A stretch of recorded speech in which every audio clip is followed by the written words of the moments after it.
just need to bully the steers being taken to the livestock auction so they chase the cow there. Hello, and welcome to the Kongversation. I'm Hyle Russell. And I am Dustin Jackson. And it's not just the Kongversation we're welcoming you to this time. No, it is the new era of Donkey Kong. Welcome to Donkey Kong Mania 2025. Oh my god. Oh my god. Oh my goodness gracious. He's everywhere right now. It feels so surreal to be living in this moment because honestly, I was going to say over 11 years, but it's been longer than that. It feels like it's been so long since Donkey Kong has been as prevalent in the culture as it is right now. And I mean, of course, I've lived this a couple times in my life. Donkey Kong Country Mania in the mid-1990s. A little bit for Donkey Kong 64 towards, tail end of 99. And then, maybe a little bit of Donkey Kong Country Returns. But even that in 2010 didn't compare to what we are experiencing right now. This is something special. It's in the zeitgeist, and it's a bit surreal as someone who has talked about the DKU, pretty much nonstop now for 15 years and has been doing DK Vine for over 25. It's a bit odd to, not really have any safe spaces from Donkey Kong at the moment. People I follow on social media who aren't video game people talking about Donkey Kong, websites that aren't, focused on video games or the DKU talking about Donkey Kong. So it's been just an odd feeling to be back here because I hadn't really reckoned with the fact that Donkey Kong has been a niche fandom for the better part of the last 20 plus years. That's a long time. Honestly, I feel like we're done with Donkey Kong. We're sick of him at this point. It's not too late to rebrand the website. Yeah, we're like those. We could be a Yoshi site. We're like those fans who, they follow a band and then a band hits it big and then we're like, ugh. You sold out, Donkey Kong. You sold out. I liked them before they were big. Oh, and then you just, because it no longer fits your hipster quota, you have to move on to find something else. No, we're going to ride this wave for as long as we can because it's not just Donkey Kong Bananza. Obviously, Donkey Kong Bananza is the spark that has ignited this new celebration of all things Donkey Kong. I mean, yes, there was the park, there was the Super Mario Brothers movie, but it's Donkey Kong Bananza that I think has really made it real for everyone. And It's not just Bananza, though, because do you remember a couple years back when we told everyone here on the Kongversation that Nintendo and Universal wanted to do a Donkey Kong movie? Do you remember that, Dustin? It sounds familiar. You know what? I think I remember that. Yeah, this was shortly after we told everyone that Nintendo EPD was doing Donkey Kong, and most people didn't believe us out there. And then we said this, and some people didn't believe us. And then they announced the sequel to the Super Mario Brothers movie, which may or may not be called Super Mario World, and everybody was kind of like, oh, well, the Donkey Kong thing, that was just more DK Vine bullshit. But then they announced Donkey Kong Bananza, and then Nintendo and Universal have filed a joint copyright for Untitled Donkey Kong Project, Motion Picture, which I think is an even better name than Donkey Kong Bananza. Yeah, semicolons are my favorite part of the title. Yeah, so, I'm one maybe of those... next time we can get a whole colon. Yeah, I'm one of those people who don't like the colon in Tropical Freeze, and I eschew it. So, I'm all for the semicolon, though. Nobody ever asked me my opinions on the semicolon. I'm all about the semicolon. Yeah, you know what? It's niche. I feel like it's an inspired choice. Yeah. It's not just going with the expected. So my point being, bringing this up, because this was a story that kind of broke last weekend. My point bringing this up is it's not going to end with Bananza. This isn't one of those things where we get this moment in the sun or below the Earth's crust, if you will, and then it's done for another decade. It's like we got ours, now it's time to recede back into the shadows. No, I don't think we're going to be receding back into the shadows anytime soon. There is going to be a continual rollout of stuff, and we have a lot to discuss just as it relates to Donkey Kong Bananza. Now, unfortunately, DK Vine was not able to have a full review of the game in time for launch. I wanted to, but I reached out to Nintendo for a review copy several weeks back and was told no. Oh. So that kind of sucks, considering, how much the website and our audience has grown. And it's a little bit of an ego collapse, I will admit, to feeling a little bit of a hurt there. It makes me think I didn't work hard enough, that I didn't push myself, kill myself to the degree that I needed to in order for Nintendo to be like, yeah, you know what? Here you go. You deserve to review the game and let the audience know what you think. Or maybe I want a blacklist from Nintendo. There's that possibility. There's also the possibility that Nintendo or whoever's in charge of making these decisions, it's not just Nintendo as a monolith, but it might be that they view a Donkey Kong news and entertainment website as silly, even when reviewing the big new Donkey Kong game. I don't know. I don't know why they turned me down. It sucks. I'm frustrated, but I am not going to throw a fit about it like some of the far bigger outlets did when they didn't get a free Switch 2 to review. So I think that might be part of it is DK Vine, as much as I love it, it is pretty niche compared to like bigger game outlets that cover like everything. Yeah. Like IGN gets a review copy because they're just like one of the biggest video game websites out there. I don't know who does and doesn't get copies, but well, apparently like some influencers who like cover Pokemon got review copies. So what? Yeah. So it kind of chafes me a little bit. Chafes me in the bikini you know region. what? You know what, Hyle? Who needs them? Yeah, like I whatever. Like I don't need the corporate kissings to feel validated. We are an independent enterprise, and I don't need the business suits to give me any validity in what I do. So we're gonna keep on keeping on.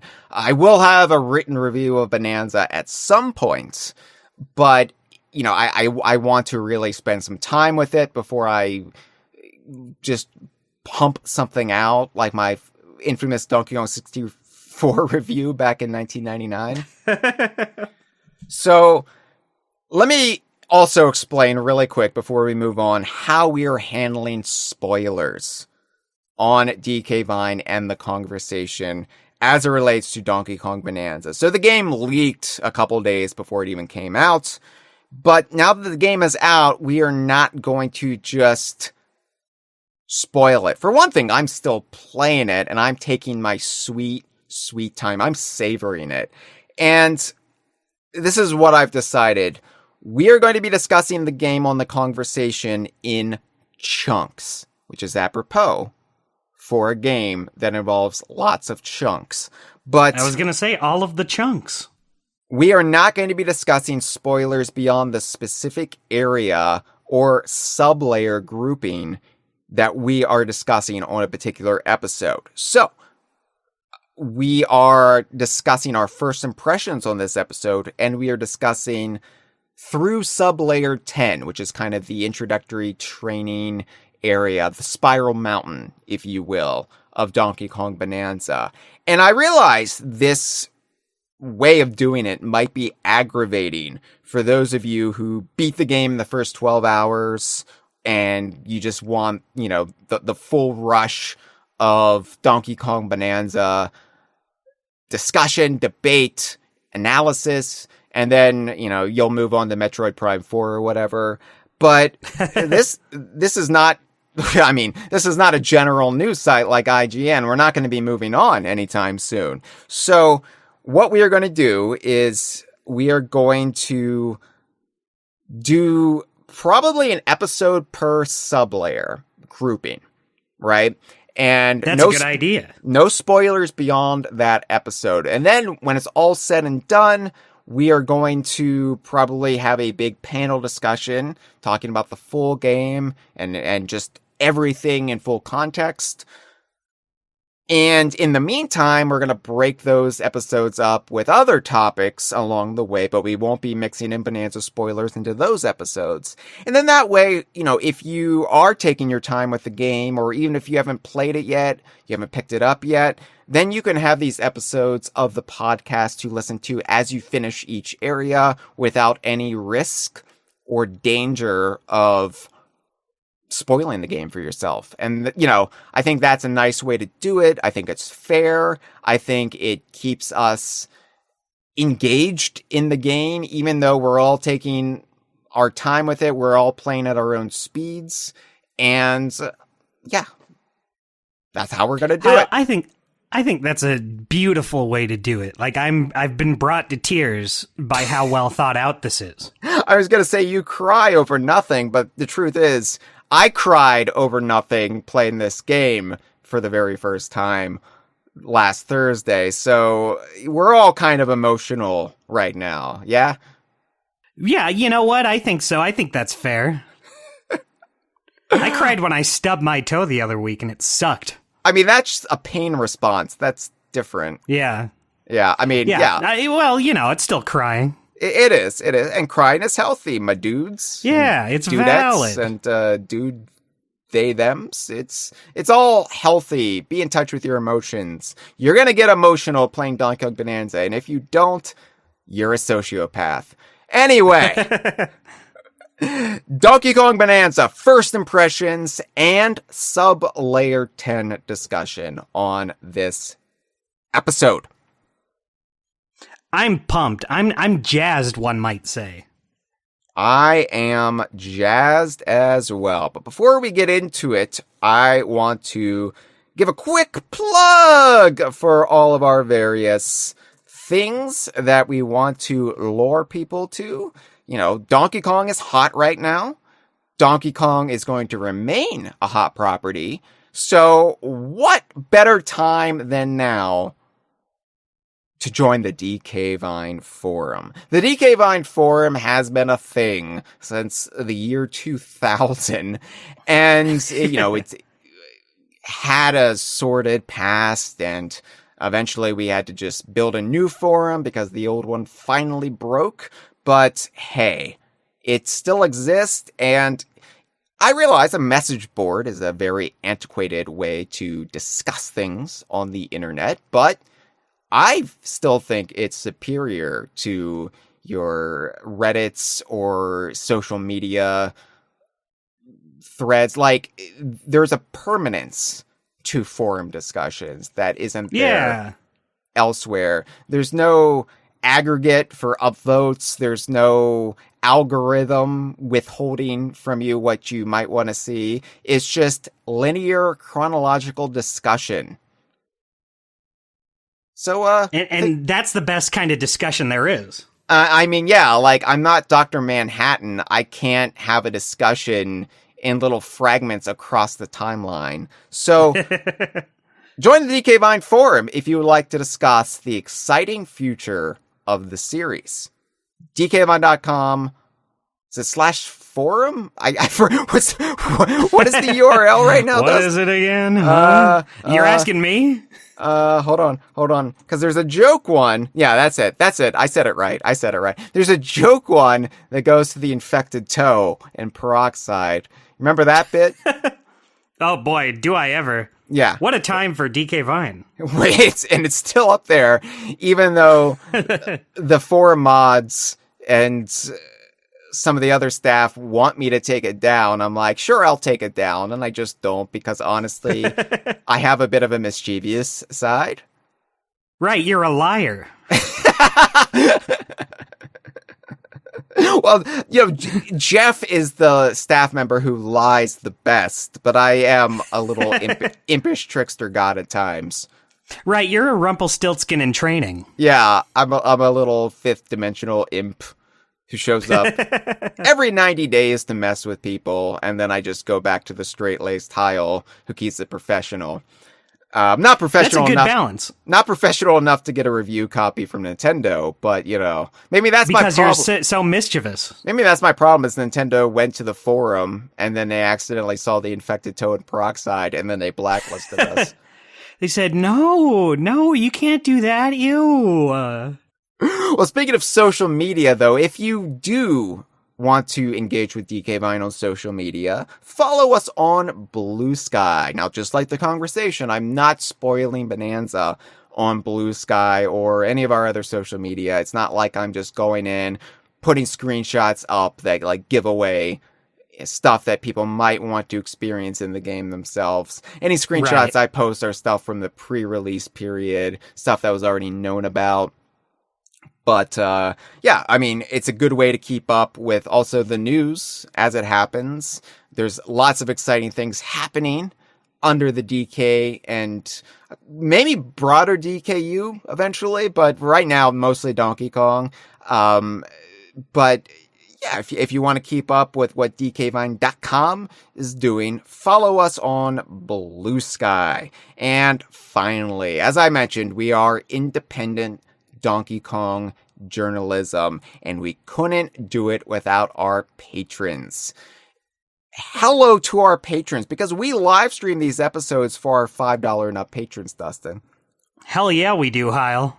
Yes, and right now we've got Just Andre, we've got Giga Strike, we've got Just a Banana in My Pocket, first time chat. That's a good name. That's a great name. That would be a great name for a new handheld Donkey Kong game if they still made handheld games that were different from the Switch and Switch 2.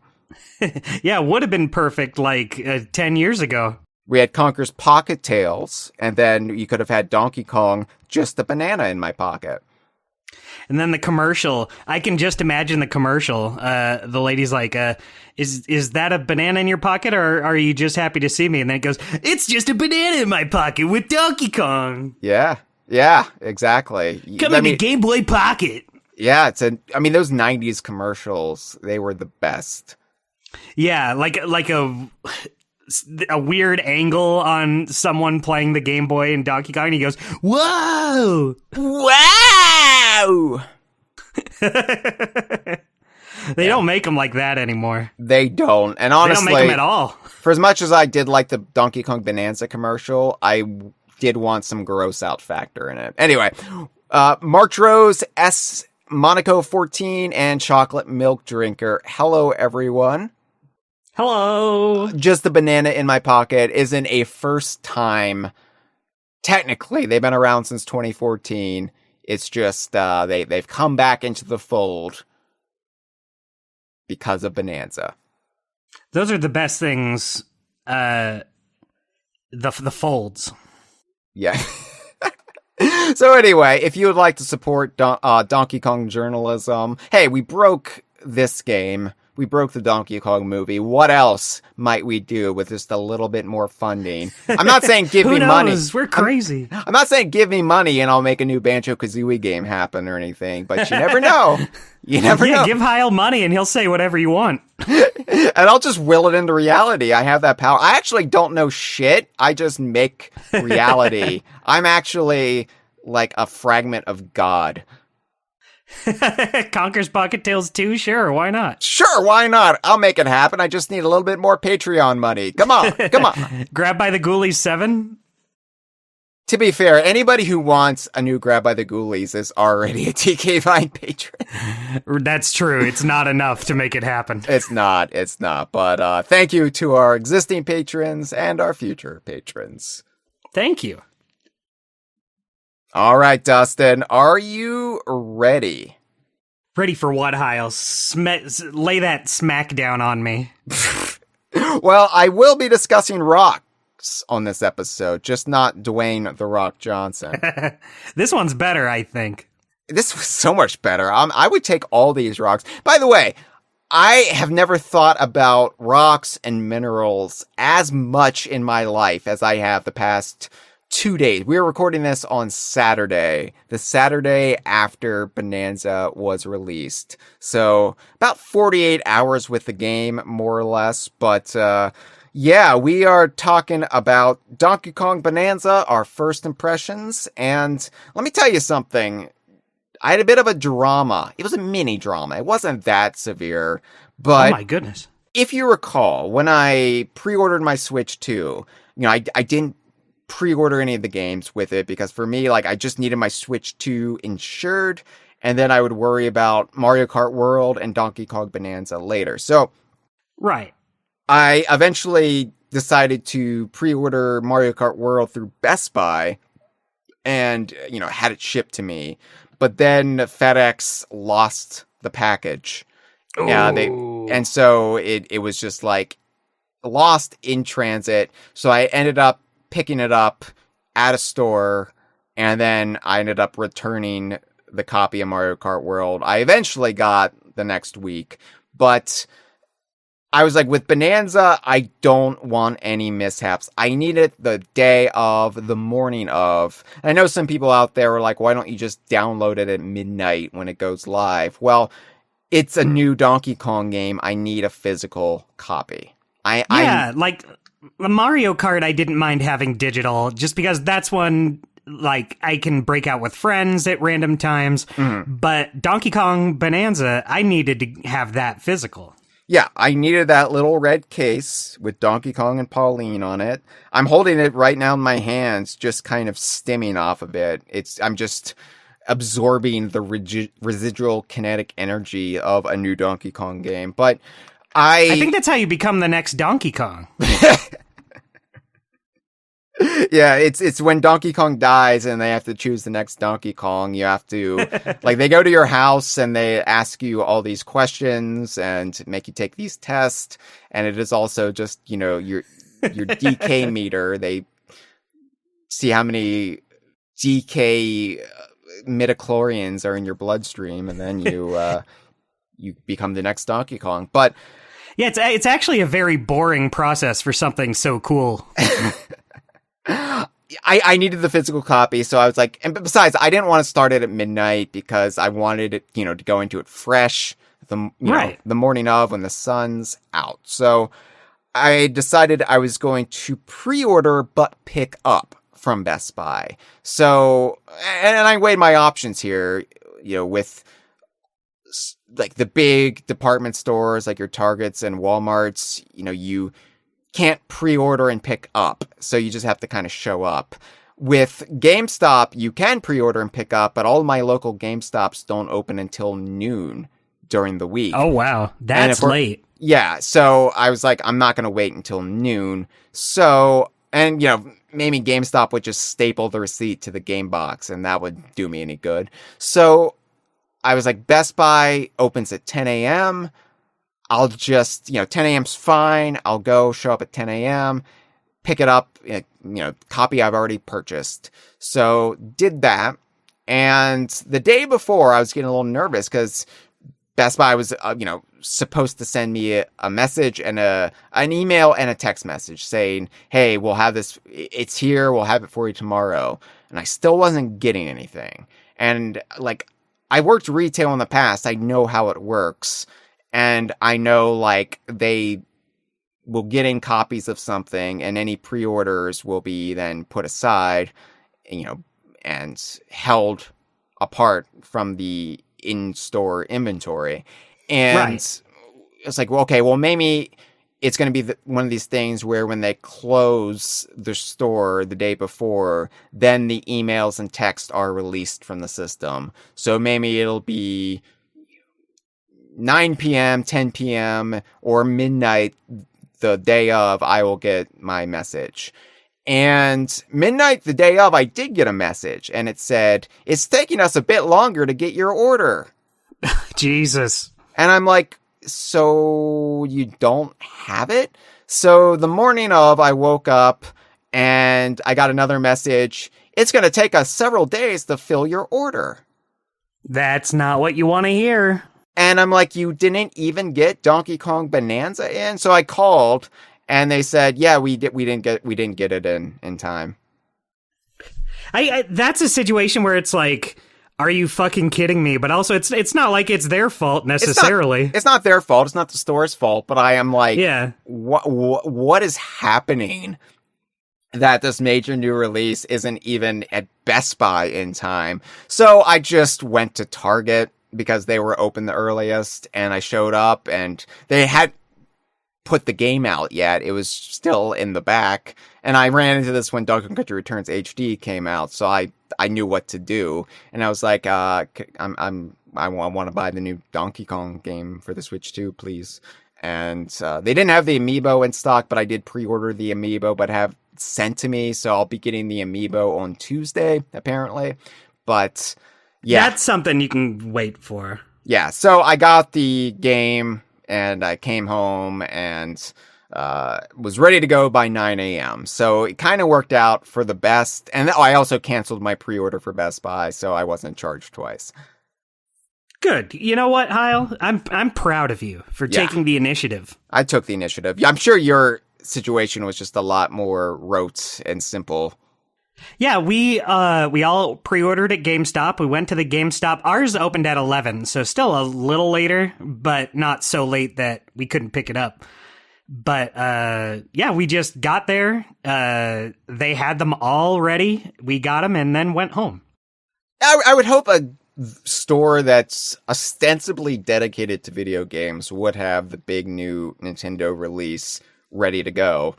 Yeah, you'd hope so. You know, I see a lot of people having problems with GameStop, and like, I get it, they have issues, but I've never personally had a bad experience at a GameStop before. It's also down to how it's managed. I mean, you know, yeah. There's absolutely problems with it at a corporate level, but I'm sure there are GameStops who do their best with what they can, and even though the whole company is kind of degraded and become basically like a Hot Topic or a box lunch, it's not really about video games anymore as it is about, you know, Funko Pops or whatever. But right,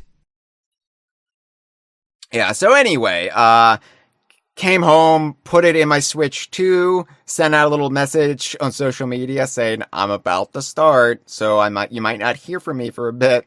And could you feel the tingle all throughout your body? I was feeling it a little bit. I was feeling a little nervous. I was feeling a little giddy. I mean, it made me feel a feeling that I haven't felt in a long, long time. The last time I've probably felt like this was when Sea of Thieves came out. But as far as Donkey Kong goes, Tropical Freeze for sure, but it did even make me feel like a kid again. It made me feel like how I would feel when I was about to play a new Donkey Kong Country game on the Super Nintendo or the N64. I mean, it felt kind of magical, and I don't feel that magic much in my adulthood. I mean, it gets beaten out of you as you age. Yeah, it does it ever. Yeah. So I think I felt it too. I was very excited. This is definitely the game I've been the most excited about in a long time. And I think even though the hype cycle was only from April 2nd to July 17th, I think the fact that we at DK Vine have been living with this game for over half a decade, and we've been discussing it, theorizing about it, actually about to embark on it, felt like when I was about to play Donkey Kong 64 for the first time, because that's another game, even though we only knew about it since New Year's 1999 to November 22nd, it was still a game we knew was coming long before then. So another 3D Donkey Kong game, the second 3D Donkey Kong platformer, really the sequel to Donkey Kong 64 in a lot of ways. You know, it had that same magic. It had that same tingle, that same anticipation. And yeah, I was just, I was kind of shaking a little bit. My hands were a little trembly and I was getting the sweaty palms. That's beautiful, Hyle. Yeah, I'm glad you were able to feel that feeling once again. A rush of blood to my penis. Just a bit. Just a bit. Just a little, enough to not be weird. Yeah, enough to be impressive without being lewd. Yeah, exactly. You don't want to make like a big show about it. You know, it's just natural. It's just not doing anything out of the ordinary.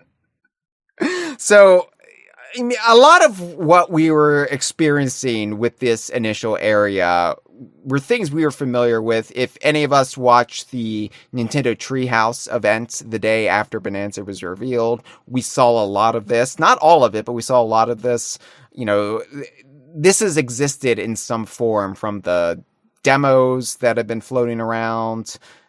You know, we knew a lot of this, and that being said, there was a lot that surprised me. There was a lot that, even experiencing it for the first time in the proper context of playing the game, felt incredibly rewarding, including the intro, including the, you know, stage setting, if you will, of when we see Ingot Isle and Baboom Town before it actually collapses into the earth. And, you know, it starts with that, you know, I guess title card of Far Off the Shores of DK Island. And you're just like, oh my God, like, we're doing it. It's time. And I love how the game starts just picking up in the middle of the action. Like, this isn't a game that really needs this long story at the very beginning. Like, yes, we get that in bits and pieces, but you are picking up right when Donkey Kong's in the middle of something. Like, yeah, it throws you right into it. Yeah, he's starting something that's not the actual adventure he's going to go on, but it's kind of like if we started DKC 3 with Donkey and Diddy doing some sort of vacation activity, and we have to experience that vacation activity for a while, like going ziplining or something, and then playing a little beach volleyball. Yeah, and you have to play the beach volleyball for 20 minutes before you actually have to then, you know, pick up with Dixie Kong. It felt like that, which I appreciated, because it's like, what is Donkey Kong doing? Well, he's getting in on the Banandium gem rush that is happening on Ingot Isle. And yeah, like, this whole first tunnel, I got dumped into it, and, you know, you break the wall and there's Donkey Kong in his miner gear, and it started and I heard the music, and I don't know, I'm still not sure if it's a remix or just deliberately evocative of Life in the Mines from the original Donkey Kong Country. But whatever it was, I immediately teared up upon hearing it. It's great. I didn't really notice. I'd have to go back and listen again. I think I was just so... It's one of those things where you just... It doesn't really sink in right away. Yeah. You know, because you're playing a brand new Donkey Kong game, and just taking in how it looks, how it plays, how it sounds, it's a lot. I've talked a little bit about how I have trailer blindness, where whenever I see a trailer for something that is up my alley, like a new Donkey Kong game, I'm actually having trouble perceiving what I'm seeing, or right. Like what is actually trying to be conveyed to me, so I don't pick up on details or even really obvious things. So I have that problem with trailers, but I think with games, I immediately start absorbing everything. Like I'm dialed in a different way. And maybe it's just that expectation is like, I'm ready for this. So I was just gobbling up every little detail that I could. And yeah, I just stood in that tunnel with that vanadium gem in the distance, but I was just listening to the music and I was having this emotional reaction where it really did set in that, holy shit, I am playing a new Donkey Kong game. And it is a Donkey Kong game because they are aping Life in the Mines right now. It is no way you just said aping. I said it. I was trying to think of a different word, and I was like, you know what? I'm just gonna lean into it. Whatever. I'm just gonna go for it. I'm gonna go ape. I'm gonna go bananas. I'm gonna get barreled over by Donkey Kong Bananza. That's too much. That's too many of them. Full transparency, I did play Super Mario Odyssey in the week before Bonanza. Now, I only got through the Metro Kingdom before I ran out of time, but I think that's a fitting point to, step off for a bit. And I wanted to do an Odyssey episode before Bonanza came out, but unfortunately I was under the weather in the days beforehand, so it just wasn't in the cards. I will do an episode about Odyssey at some point this season, maybe after I'm done with Bonanza, where I can compare and contrast the two. But it was an education playing Odyssey because it did prepare me in some ways for the things Bonanza does, even how it rolls out the game to you. And I think Bonanza does it way better than Odyssey did. Oh, interesting. Yeah. So Bonanza does a lot of things where it kind of slow walks you into the game. And you get a lot of prompts. You get a lot of button prompts, controller prompts, action prompts. Hey, do this to do that. And can I just say, though, the font that this game uses, which we've already discussed, it was Cameron who sussed out that it was Adlib is the font choice, which has a long history with the Donkey Kong series from Rare onward. They would use this in instruction manuals, promotional materials for the Donkey Kong Country series, and that's interesting. I love this font so much. I'm so glad they picked it just because it feels so much like a Donkey Kong font. It's such a good font too, because it's clear and concise, but it's fun at the same time. That feels like something that you think about it and it's like it has to be a coincidence, but it feels so coincidental that it has to be planned. Yeah. What I will say is a coincidence is when Retro used the Jungle Fever font for Tropical Freeze, which was a font DK Vine had been using for a few years up to that point. That was a coincidence. They weren't actually saying, hey, let's use the DK Vine font. It's a font that is supposed to be evocative of jungles, and that's how we both stumbled upon it. But this might be deliberate because they might have been looking for something that would work. Obviously, you don't want to use the fucking Jumpman font. Right. And, what's fun, what says Donkey Kong, while still being a legible, proper font. And I think they found a perfect one. I agree. You know what, Hyle? I think I agree. Knowing it's a font that has had history with Donkey Kong, not that suddenly makes it, better or worse or anything, but it does make it a little more special. And I'm not ashamed to admit this. I palette towned the initial area. When I say the initial area, I'm not talking about post cave-in. I'm not talking about the actual Sublayer 10, the Ingot Isle cave-in. I'm talking about the area before you get to it. I'm talking about the tunnels beforehand. I spent over 4 hours in this bit alone. That's a long time for a tunnel.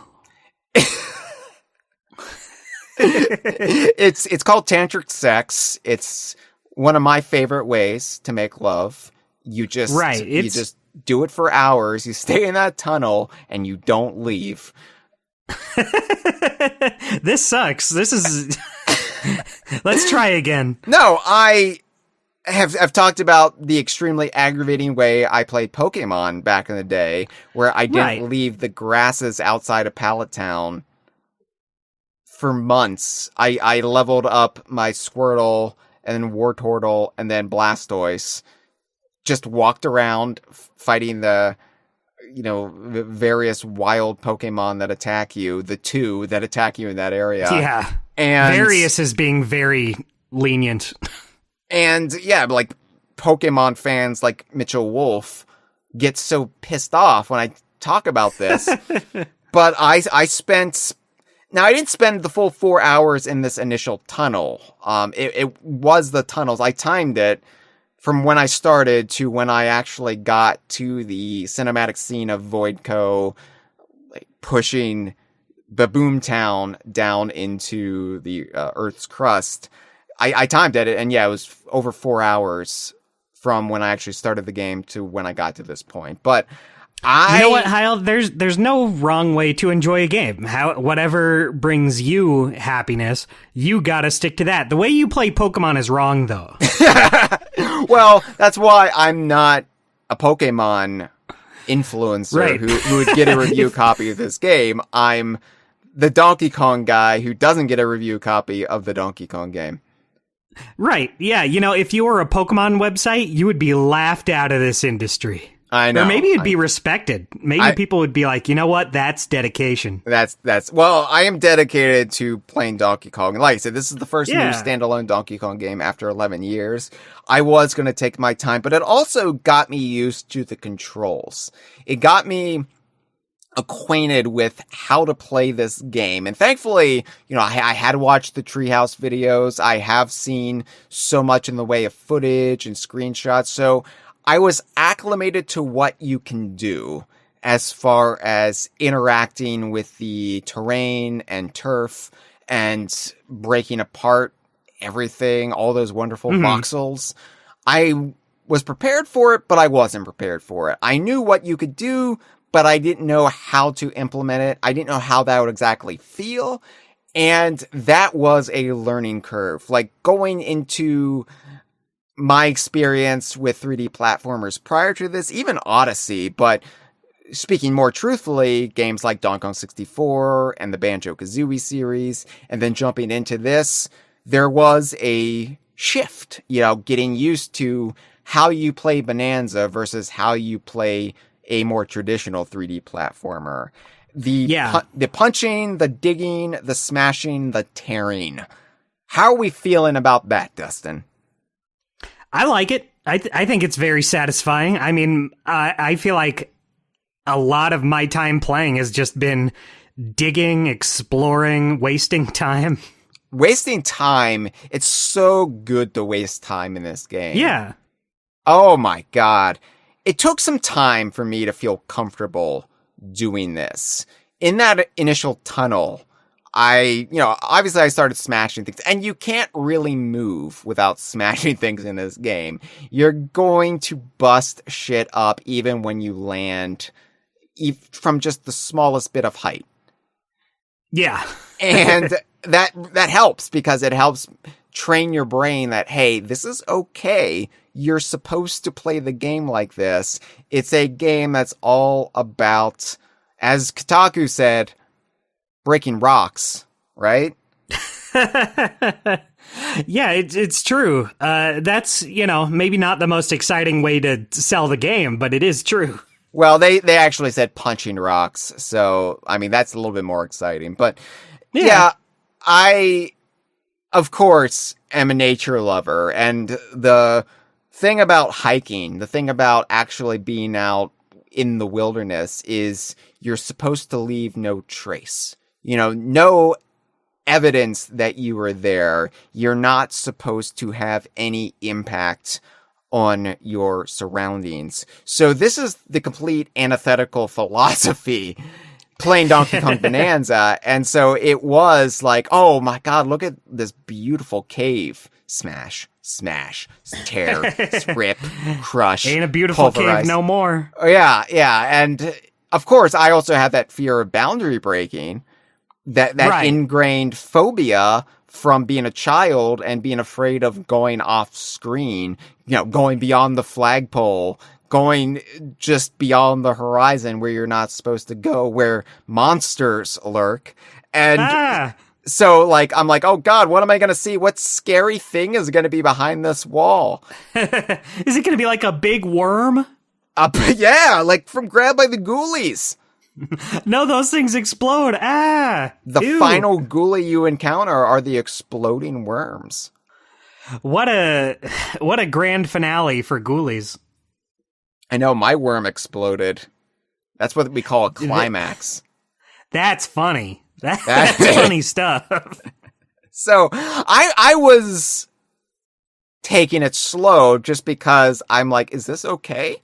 And I, of course, I want to play the game properly, and I don't want to keep digging and accidentally find the warp to the last boss or whatever. Who knows what Nintendo's going to be hiding in there? I don't know their MO. I don't know what they're thinking at this point in the game. So I'm going slow. I'm breaking things, but this is also a great way to learn the ropes effectively. This is For sure. I mean, okay.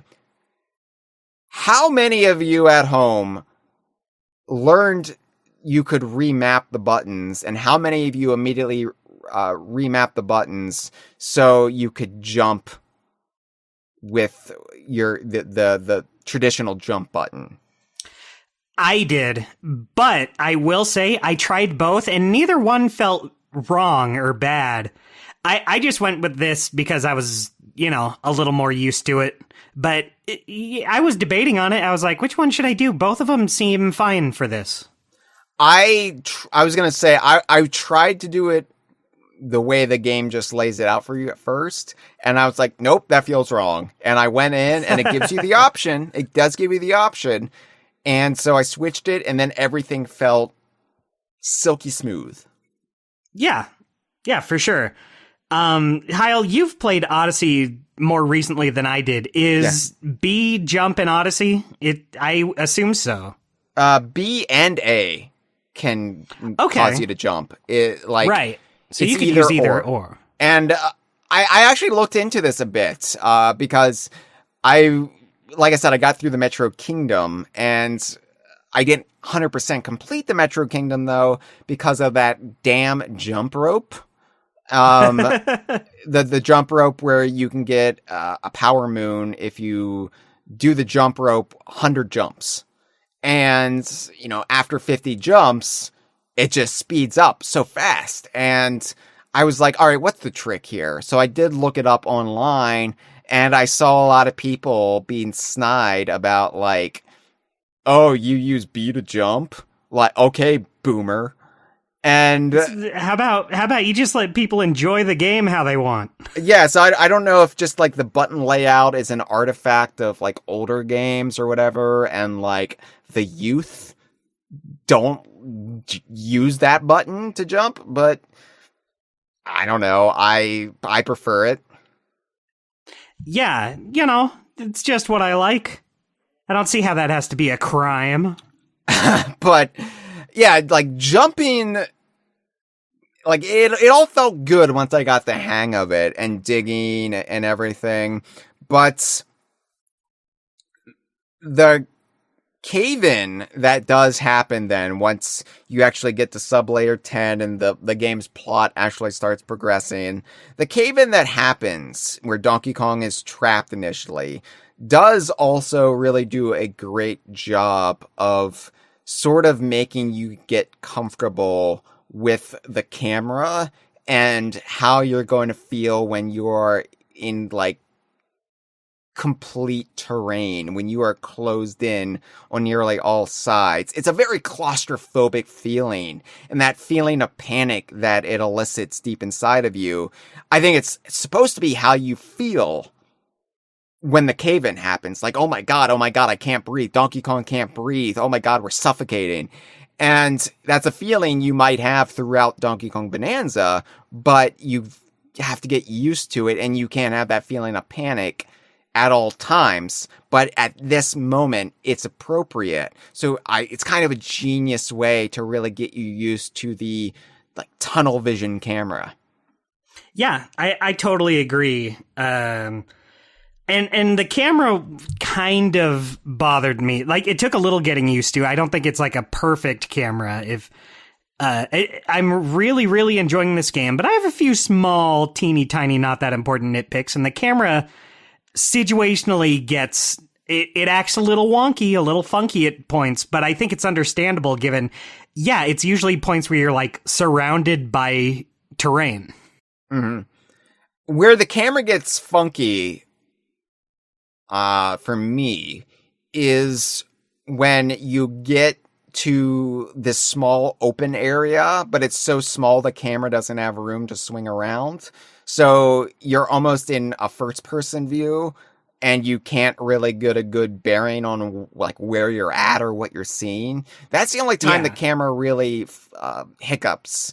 And I've noticed that by the time I get to the first proper world, and no spoilers, but that's when like utilizing everything in the game makes available to you really starts clicking, and you really get a good sense of how to implement everything. And certain things aren't made available to you in this training area. So like you can't rely on everything that you can in proper gameplay. So like I think the camera is great. There are some issues that I don't see how they could avoid given what the game is and how different it is from other 3D platformers.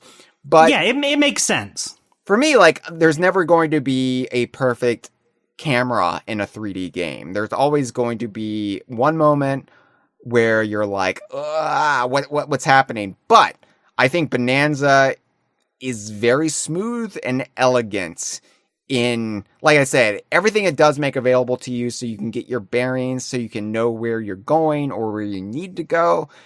It all really works well, and I shouldn't be surprised because it's Nintendo, and Nintendo doesn't make mistakes like this, but it's still kind of surprising for me because of how different Bananza is, and how, I mean, just different from Odyssey, but I will say it's revolutionary in the things it's doing, and I think it harmonizes everything beautifully, so you, the player, never feel entirely put out. Yeah, for sure. I totally agree. It just feels nice. And that's why I'm also glad I spent over 4 hours even before I got to Baboom Town. I was just like soaking in everything and also learning how Donkey Kong moves. And here's another thing. That didn't even register with me during the entire hype cycle for Bananza, and is honestly the biggest game changer for me in how I perceive 3D Donkey Kong going forward. Ooh, this is the most brilliant thing that they stumbled upon, how to make a 3D Donkey Kong game different from 3D Mario. And it honestly pisses me off that I never thought about this beforehand. The fact that Donkey Kong automatically climbs the walls for most surfaces. It's so good. Like, Hyle, you never played Breath of the Wild, I assume. What the fuck is Breath of the Wild? Oh yeah, I forgot. You're like that. So Zelda, but in that game, Link can climb the walls, and it's the slowest, most sluggish thing. I think it single-handedly puts me off of wanting to replay it. But here, DK's lightning fast climbing on the walls. It's perfect. It never feels bad to climb around. He's an ape, and the thing about Donkey Kong is he's a gorilla. And, you know, he's not as quick or nimble as your Diddies or your Dixies or your Tinies or even Lanky. You know, like Lanky is an orangutan, but orangutans are generally more nimble than gorillas. But Donkey Kong... Well, especially Lanky, he has the orang stand. Yes, but Donkey Kong is agile. And I feel like the climbing, the jumping, he's as agile as he needs to be where it feels great, but it doesn't like take away from Donkey Kong's essential gorilla-ness, you know? Yeah. And yeah, I totally agree. Like, yeah, automatically climbing the walls in a 3D platformer really makes a Donkey Kong 3D platformer gel for me in a way that, yeah, I'm pissed that I never thought about this as a possibility. And of course, I watched footage. I saw Donkey Kong climbing on shit in the footage, but I never really put together like, oh, that's just going to be a thing that you do automatically. Right. Yeah. And it's a big part of the game too. You're always climbing on things, climbing around. Yeah. And once you get the hang of that, no pun intended, once you realize that that's part of the gameplay and it's designed around that, it's like, oh, wait, how do I get over there? I can climb, idiot. Silly me. Yeah, no, I've been there quite a few times. Same exact deal. I'll be like, oh, what's over there? I guess I got to find a way to get over there or up there somewhere. And then it's just so easy to just like climb up exactly where you are and just get to it. That's also why the game's whole conceit of the underground world, of going like inside the planet versus having these lush open environments, like it makes it work for this style of gameplay. Because, yeah, I mean, if this was just out in the open of Donkey Kong Island or whatever, you would have big canyons or whatever, and then you would have like rocks that Donkey Kong couldn't climb, and that's how you would have boundaries. But it just allows for so many narrative conceits to facilitate the gameplay in this. It's perfect. Totally. Oh my God. Very smart. And yeah, like Donkey Kong, the control, the movements, the animation, it's so spot on. And the way Donkey Kong is animated and actually getting to control him and actually be Donkey Kong, the new design works so well for this. For sure. And again, this will never be my Donkey Kong design. This will never be my favorite. My favorite will always be that janky-ass 1994, ACM model of Donkey Kong with the big sausage fingers. That will be my Donkey Kong. But I recognize it's not durable. I recognize that, you can't maybe do as much with it, or it won't look right in all contexts. I do disavow the idea that it was bad or that, for what they were going for, it was somehow flawed. But playing Donkey Kong's new design in this game and actually experiencing it firsthand, I have fallen in love with it. And the great thing is, I still see so much of the Kev Bayless Donkey Kong in this. This isn't just DK94 grafted on to, our Donkey Kong. This is still my guy. I still see my guy in this. Yeah, we talked about it on the episode about it, but it does kind of confuse me when people say they got rid of like all of the rareness to his design, because it's still the same guy, just being interpreted in a different way, which is it's taking elements from all of the designs he's had, but it's not so wildly redesigned from the rare thing that it feels wrong. Yeah. And he has different emotions and reactions where he still feels like, or still looks like the DKC Donkey Kong, but then he goes into other modes as well. And I just really He's just able to do more. Yeah. Yeah. And, he's a goof sometimes, but he's also, this is my thing. Okay.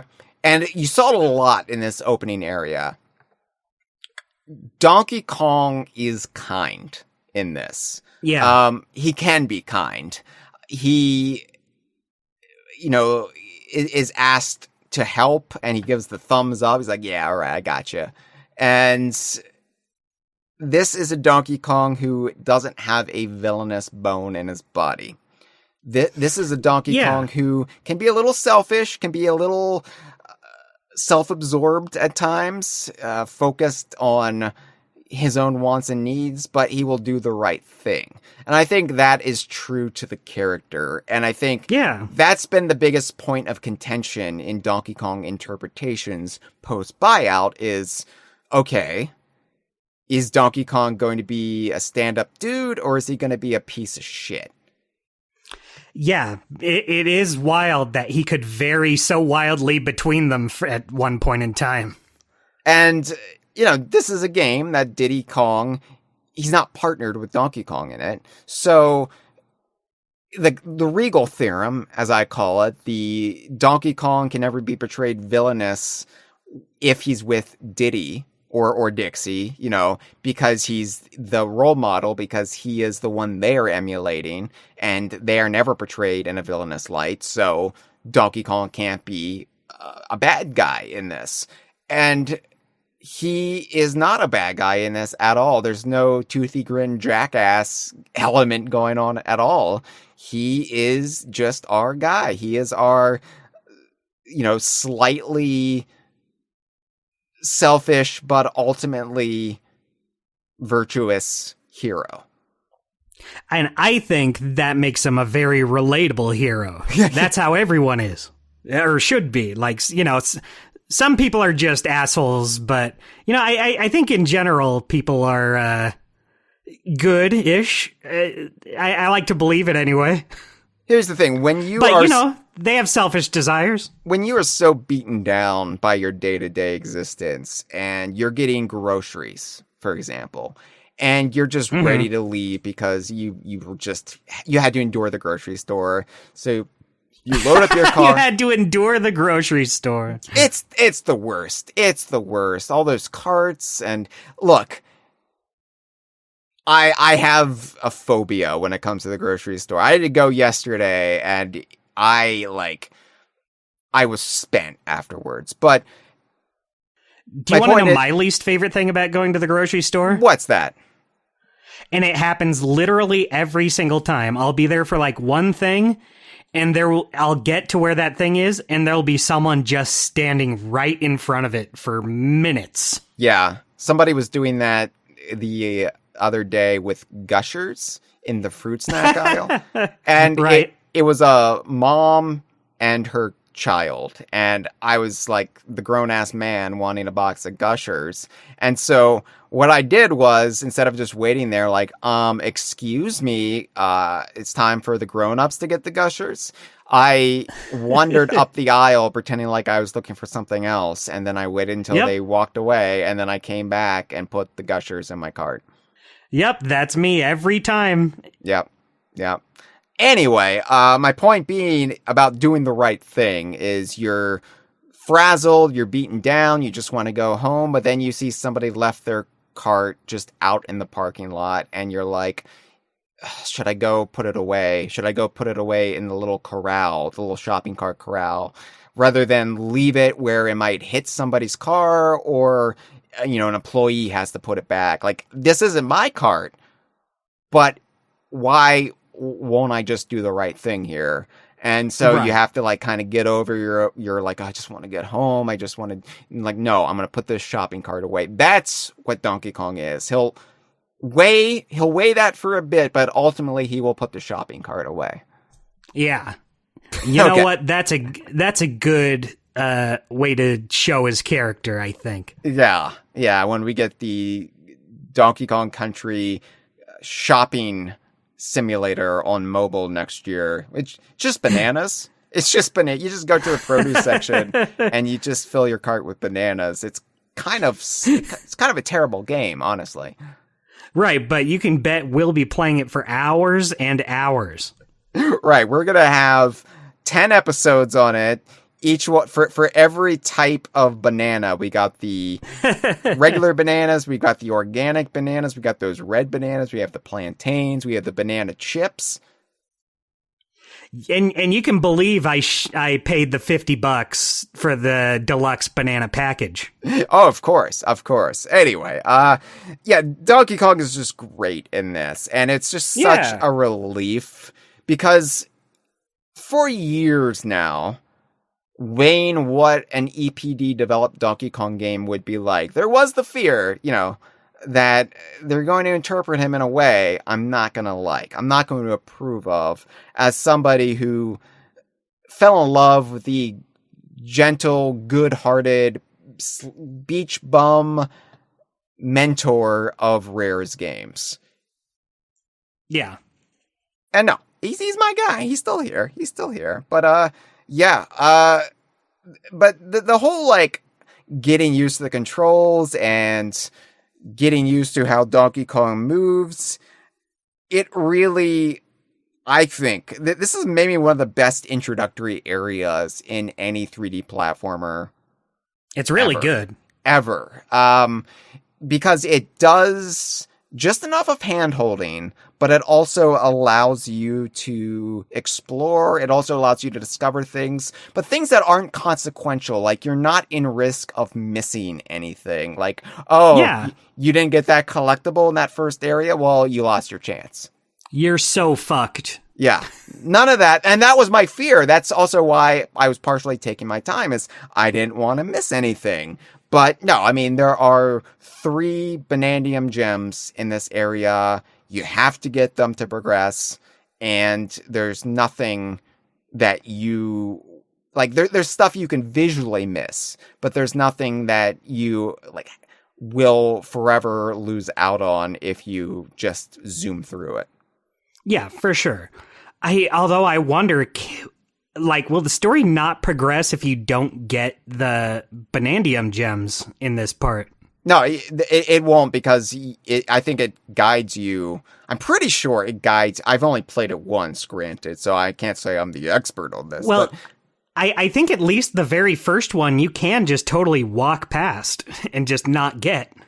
Well, I haven't done a, like, scientific experiment file where I'm like, wonder what happens if you just go through the wall here and you just keep going. I'm sure, like, maybe, I don't know, maybe some prospector monkey would be like, hey, Donkey Kong, what the fuck are you doing? Go get the banana, you idiot. Yeah. You asshead. I did feel a little bit bad, though. These monkeys were digging all this up, and you would just, like, grab the banana. Take everything. You grab the Banandium gem, you grab the gold, you grab the chips in front of them, and you're like, oh, you were working hard for this?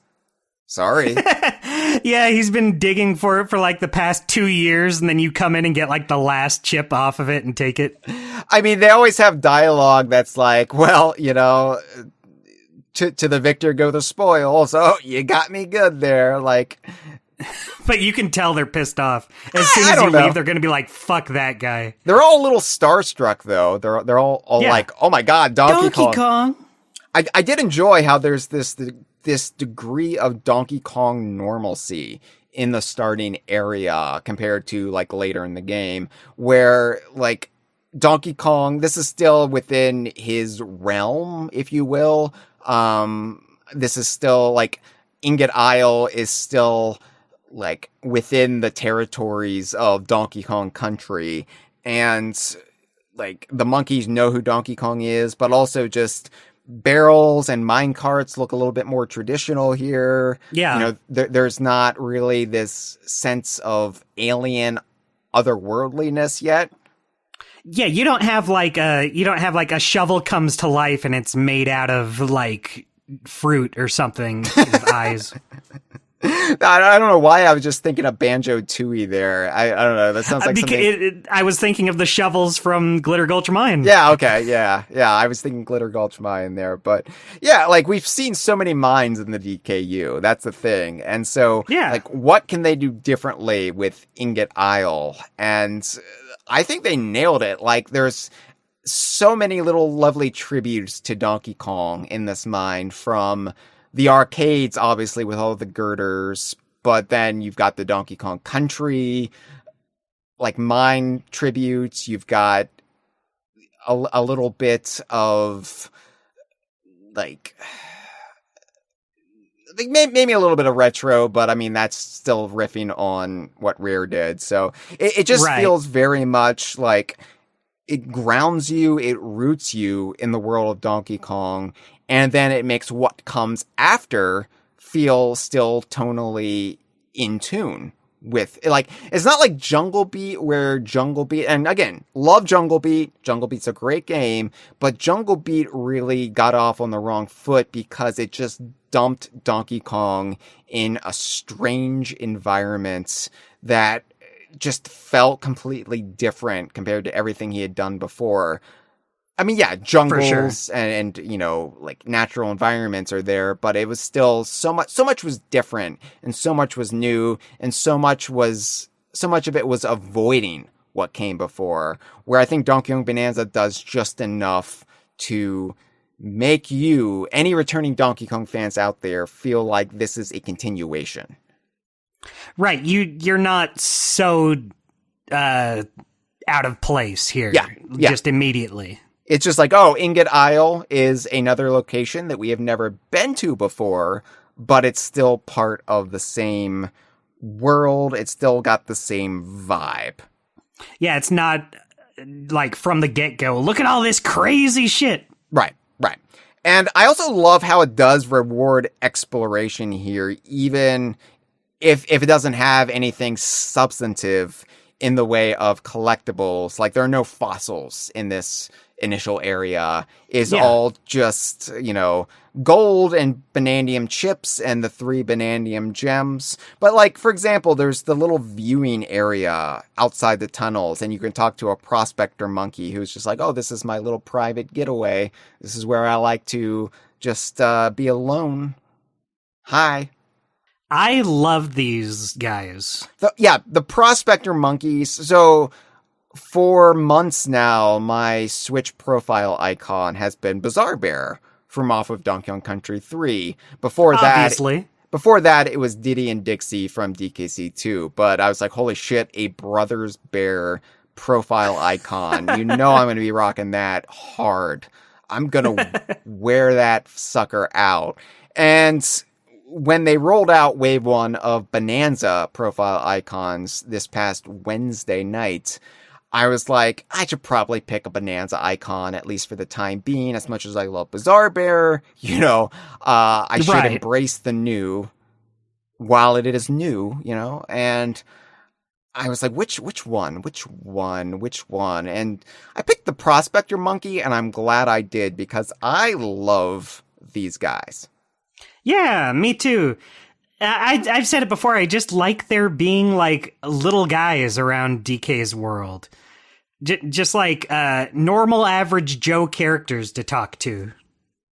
It's one aspect of the Super Mario Brothers movie that makes me appreciative that they did derail the plot in service of building up Donkey Kong, because that really sold me on the idea that Nintendo is going to embrace the idea of Kongs being a civilization and not just this family, you know, like, yeah, Kongs are all the residents and denizens of DK Island and the surrounding archipelago.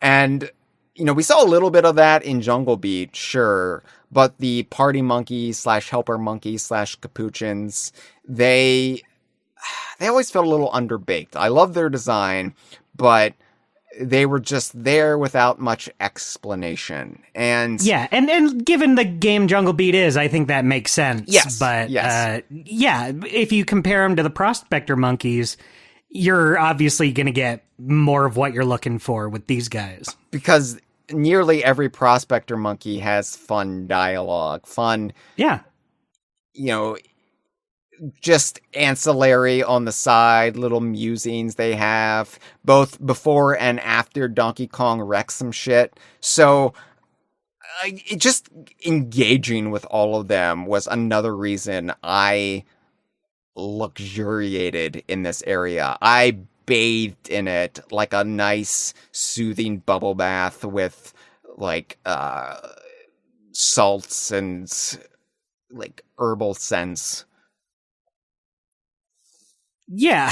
I think I get what you mean. I bathed with a tub full of monkeys is what I'm saying, Dustin.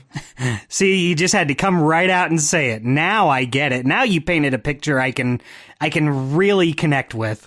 These monkeys needed a bath, though. I mean, they're all filthy. They're very dirty. They're very, very dirty. So you eventually progress enough. You get out to where the Bananium gem is on... it's another overlook, but it's different from the one the prospector monkey was hiding on. And, I love that you can take in the area. You can see Baboom Town, which is the proper girder neon thing that we've been calling Ingot Isle all this time, but it's properly Baboom Town. And the you see surrounding mountains and forest and the city in the distance, and then Voidco shows up. They push Baboom Town into the Earth's crust down to what dicks, what assholes, and you go down to Sublayer 10, and I just love the Sublayer system, if you will. I didn't know before release what the sublayers were signifying, if it was counting down or counting up. But I love that it's a way to signify how deep you are and how far away from home you are at any given time. Yeah, I forget who said it. It might have been Jem. I think it was Jem who said it, but I think she said that this is kind of the exact opposite of the original Donkey Kong, where that one was how high can you get? This one's how low can you get? Right. So... see, that's clever. It's so clever. It's working on so many levels, and they all go down. One. We both had different jokes there, but they both work. Yeah. So Baboom Town, though, great location. Great. Love it. Great. Like, just a little bit of place setting, of world building, of visual diversity. Like, how do you break up a mine? You push this big mining town down into the mine itself. Yeah, I really like that this game has, like, not only are you in, like, this layer of the game, this world, but each world has, like, different sections, different specific areas. Like, Baboon Town is separate from the mining area you were just in. Mm-hmm. It makes it feel like a more complete place. It does, yeah. Now, I have a question. This is just a bit of fan wankery, Dustin, but I want to put this out in the universe. Baboom Town. Interesting name. I think I know what you're going to say. You know what, because you have the show notes.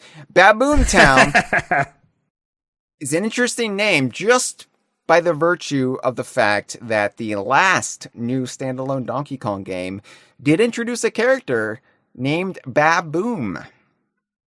Yeah, I was thinking it while playing it. I was, it's hard for me to know whether or not it was like an intentional reference, but it's a reference all the same. Like, that's a specific name to land on. Baboom. Now, that's a obvious pun. If you're looking for ape and monkey simian puns, and, you're like, oh, miners, they deal with explosives. Baboom, that's a good one. Like, for me, it's probably coincidental, just like Retro using Jungle Fever was coincidental. But I think that in my brain, it has to signify something, because, sorry, Kotaku, I don't care. And I am thinking maybe Baboom once worked in Ingot Isle. Like, maybe he took the name. Maybe he was a prospector at one time before he was recruited by the Snowmats. I could see that. And then he got lured into the dark side. He realized, like, instead of getting black lung disease, he could instead just be a pillager. You know what? I guess if those are the two options, it's a lot easier. Oh, I don't blame him. Yeah, like, he didn't have many good choices here. It's just like, either I die young or I become a kick-ass Viking. When you put it like that, yeah, it's great. I would become a Viking too. Yeah, I mean, it sucks that's the hand he was dealt, and it didn't end well for him. He still got his ass kicked, but Yeah. at least he didn't cough to death in a hospital bed. Yeah, I'd take getting my ass kicked once over dying slowly. The thing is, I'm sure the healthcare of Ingot Isle and all these other mines throughout the DKU, I'm sure they take care of their miners. It's not like, here in West Virginia, adjacent state to me, where so many generations of people have succumbed to illness because they were exploited by the mine owners. Yeah, I have a feeling it's probably not like that, yeah. Yeah, I mean, I know they're just video game monkeys, and this is never given any thought, but in my headcanon, they look out for each other. Like, Donkey Kong is aspirational. We should be aspiring to be the society that Donkey Kong portrays. Yeah, exactly. You know what? It's an ideal world. Can we talk about the music a little bit more? Because I talked about the music in the actual tunnels before the cave-in, but the music... I would love to. The music of Baboom Town, it's all projected from Baboom Town. It's this constant, almost synth or techno or disco beat that the monkeys themselves are playing. And when I was first playing this, I was like, what does this remind me of? And I've talked about it with some of our friends and cohorts, and I've heard Disco Train from DKC2. It's got a little bit of that in there, but for me, it was bringing to mind a real world influence, like a song that's not part of the DKU. And granted, I know a lot of David Wise and Evelyn Novakovic's classic DKC music infamously used real, top 40 songs as their starting point, right? Right. In the Swamp Tonight, playing off of Phil Collins, or a little bit of Vangelis, or Led Zeppelin, the DKC Closer. factories. Yeah. But for me, I was like, does this remind me of Daft Punk or Depeche Mode? What am I being reminded of? And then it hit me. Baboom Town's music sounds a lot like the song Blue Monday by New Order. Wow, what a random one to come to mind. I mean, I know, Dustin, you are a huge fan of 80s synth pop, so I know you were thinking the same thing. You know me, Hyle. If there's one thing I'm never not... I don't bring it up on the show. Yeah. But all the time off of the show, that's all I ever talk about. Oh my God. You just the rest of the Idaho crew has to wear earplugs because you're always blasting. No, but I'm not going to play the song for you here on the Kongversation because I would get in trouble. I would get in so much trouble. I wouldn't be able to monetize this episode, but just look it up and see if you... I've had it corroborated. Carla, DK Vine Inner Circle member, also said that's what it reminded her of. So nice. So it's not just you. It's not just, I'm not, well, we both might be crazy. And granted, I think the threshold for crazy in something called the DK Vine Inner Circle, it's probably equal. It's probably a shared madness. That's true. If any two people were going to put that together, it would be people in our community. Yes. Yeah, just Andre. I haven't checked in with the live stream chat in a while. I apologize. I'm just so passionate about talking about the starting area in Donkey Kong Bananza. Just Andre says Baboom Town has straight up rave music and it's great. It also, it also brings to mind Baboom Town is not where they work traditionally. That is where they unwind. That is where they go to eat and sleep and gamble. And I'm sure there's a brothel that was destroyed in the cave-in, but it's there. It's there. And this is where the monkeys play. So having the party music in what would not be a party setting, it's a nice juxtaposition. Yeah, no, I totally agree. I like the idea that, these monkeys are working hard in the mines. They want some music to listen to while working the day away. So just Andre says Baboom was the boss of Tropical Freeze's Savannah world, whereas we know this is a Northern Hemisphere-esque forested area. So you'd have your work cut out for you trying to link the two locations geographically after via Baboom himself. Well, it's not that hard. It's not that hard. It's easy for Hyle. They've got boats. They know how to swim. Yeah. Can we talk a little bit about some of my favorite lines of dialogue in this area? Okay, I'd like that. I would love to talk about that, Hyle. And here's the wonderful thing about the Switch 2 and the whole infrastructure Nintendo's got going on, because, you can just take a screenshot easily. You can then upload it to your Switch 2 app on your phone, and then you can save that to your phone. And it's just a very easy, efficient way of getting screenshots. And you're like, I want to be reminded of this. Click. Oh yeah, that's a great moment. Click. Oh yeah. Yeah. Want to preserve that memory. Click. So and they're in nice crisp 1080p, unlike the Switch 1 720p bullshit. Get so that much out of my bullshit. face. Oh my god, yeah. And all that, like taking out your little memory card and putting it in a little disc, like micro SD adapter, and putting that in your computer and being like, now pulling up what these... am I, a Flintstone? Fuck that. Yeah. Yeah. The only stones I want to hear about are the stones in Donkey Kong Bananza. Yeah, those are better stones. Yeah, fuck those other stones. I did eat a bowl of Fruity Pebbles last night because, I also went to the cereal aisle after I put Gushers in my cart, and I got a box of Fruity Pebbles. So you're giving the Flintstones the benefit of the doubt, even though you don't see eye to eye anyway. That speaks a lot to your character. No, the Flintstones are nonsense. It's like humans and dinosaurs living at the same time. Nonsense. I mean, you have to come up with a reason for that, like a mass exodus from the planet Soria. Yeah, then we got a show. Then we got a sitcom. Don't even get me started on the crossover with the Jetsons.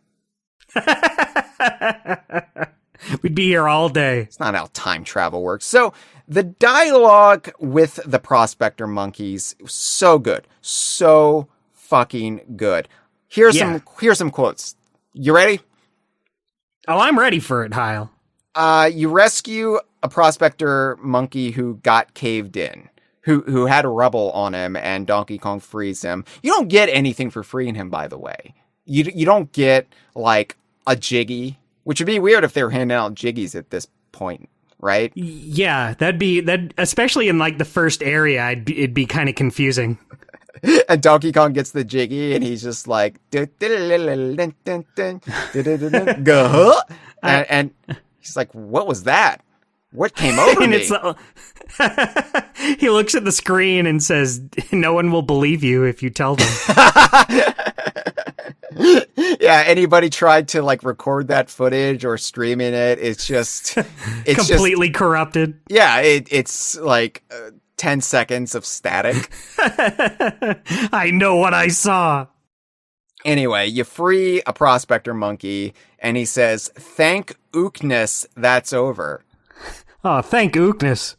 That's 5-star writing there, right there, Dustin. That is the kind of dialogue I've always dreamt in like a Donkey Kong RPG. Anything that would facilitate a lot of dialogue in a Donkey Kong game. That's the kind of grade A penmanship that I wanted all this time, these many years, for over 30 years, going back to all the way to the original Donkey Kong Country, just having a random monkey, you don't know their name, you don't want to know their name, but you've helped them out, and they say something like, thank Ookness, that's over. Just showing that the monkeys and that the Kongs in this world, they're kind of like us, but they're still, monkeys and apes, and they have a culture. They have a little bit of their own culture and a little bit of deviation from human culture. And so instead of saying thank goodness, you say thank Ookness. I think we should implement a word filter for the forum that changes anytime anyone says goodness, change it to ookness. Yeah, I'll bring it up with Adam and Andrew and Jem and see what they can do. I think if those are the specific people you're asking, it's definitely going to happen. Oh, ouch. Well, maybe if you weren't blasting your new order all night, they would rest up and they would be more proactive. You know what? That's true. That's true. It's your fault, Dustin. So, no, good. I'm glad. I want it to happen. Another little bit of dialogue, and this is more of an exchange with Donkey Kong. This is actually a discussion Donkey Kong can have with a prospector monkey, where the monkey says, in times like these, you got to focus on happy thoughts. Visualize your dreams. I like that these prospector monkeys have, like, their own lives. They feel like, they're not deep. They're just here to say, like, maybe one or two lines of dialogue, but you get it's enough to sell the impression that each one of them is their own character. Like you said, it's more than just the party monkeys in Jungle Beat, who are just there to clap and do the same thing, all of them. Yeah, you get this sense, and this is something that's great about Bananza, is like in each area, you get a sense of the culture they're in. And, these prospector monkeys are adjacent to Donkey Kong's own culture. So it's kind of fun to see just like, oh yeah, this monkey is going to spout platitudes that would be right at home on like somebody's Instagram account. Like, yeah, hey, here's a picture of a sunset and it says, you got to focus on happy thoughts, visualize your dreams, or something like that, in like a very, very artsy cursive font. Right. Or like a picture of a minion with a glass of wine. It says it's wine o'clock somewhere. Yeah, I was waiting for somebody to say it's wine o'clock somewhere in Baboom Town, and they never did. So that's got that's got to knock it down later. That's got to knock it down. Like it went from an A to an A minus, unfortunately. They were so close. Yeah. But I just like that like, yeah, you visualize your dreams. I like that.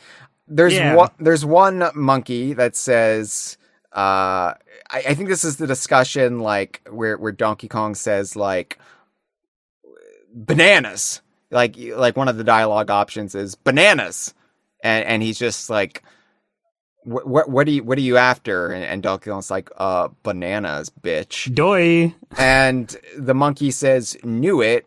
Glad to see you're still the same DK I remember. These guys have a history. Well, but it was also, I think, important. And a little important bit of establishing dialogue to like maybe put returning players at ease. That like, is this the same Donkey Kong? Like, what's happening here?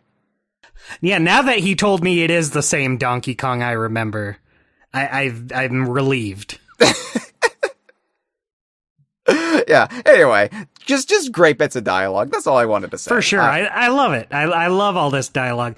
This is what I feel like is one of the big main things we've been missing in Donkey Kong for a long time. Yeah. And, it's mainly because those aren't really the kinds of games Returns and Tropical Freeze are. You could have put more dialogue in them like the Rare games had, but I like having a Donkey Kong game where I can talk to people and get a lot of personality out of it. For sure. And I think like that's one of the things I was missing in the retro games. This isn't me whining about the retro games. Right. But I always feel bad every time I bring it up because I feel like I'm constantly shit. No, I love those games. I love Tropical Freeze especially. But I think, the Rare games, they had a lot of Kong helpers, NPCs on the map screen. And so you got a lot of dialogue and you got paragraphs of it at times. And in the retro games, they really just pared that down where you would get one Kong helper and they would have very short sentences they would speak in. And that was that. Like, you wouldn't have any other dialogue. And I think part of the perception that Donkey Kong doesn't have lore or it's not something that like worthy of a fandom like ours, I think part of that is we haven't had games like this where there's just a lot of very transparent world building and there like you can really lose yourself in just talking to all the NPCs. And that we have that now, that feels really, really good. Like, even in Donkey Kong 64, you didn't really have it at this caliber. You would have, like, all these characters who would be like, hey, it's Lanky, do you want to race me? I'll give you a golden banana. And that's the extent of it. It wasn't, like, Donkey Kong 64, it wasn't really clever. Like, the Kong helpers, Cranky, yes, but randos like Rodney the Hare or Hooter the Owl or Booker the Caterpillar, classic characters all around, but they didn't really have much in the way of personality, so it's all perfunctory. And that's a big reason why I love the Banjo-Kazooie games so much, is the characters feel like they have personalities beyond just, if you do this for me, I will give you what you want. Yes, exactly. They all feel like legitimate weirdos. Yeah.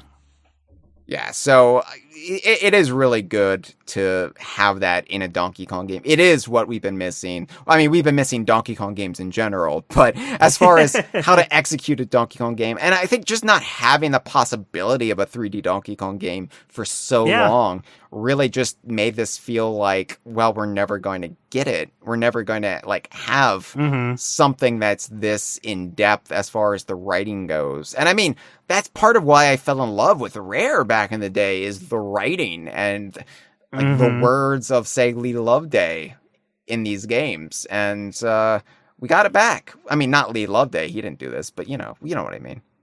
Yeah, it's a game full of characters with lots of things to say.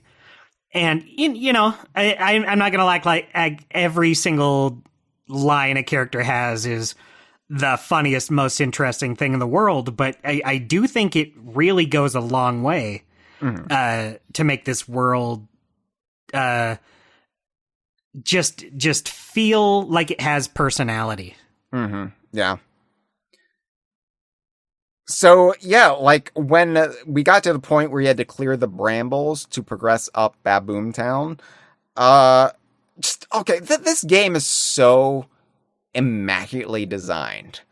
And all the things that you would have to account for, I feel like they accounted for. Like, okay, well, how do you actually progress up Baboom Town if you can just, like, clamber up the walls, you know? And they do things like having brambles, or thorns, as the prospector monkeys call them, that you can't, like, walk over without clearing. And so you gotta, dig up a piece of rock and swing it around and clear it that way. And I was just like, wow, like, it's stuff you don't think about when you're playing it. But then you take a step back and you, like, see, like, the screenshot of all the brambles in front of Baboom Town, and you're like, wow, that is clever how they just slow walk you through the process of learning the mechanics, but also so you can't jump ahead where they don't want you to jump ahead. Yeah, for sure. And especially in a game that's all about just going where you want and jumping ahead.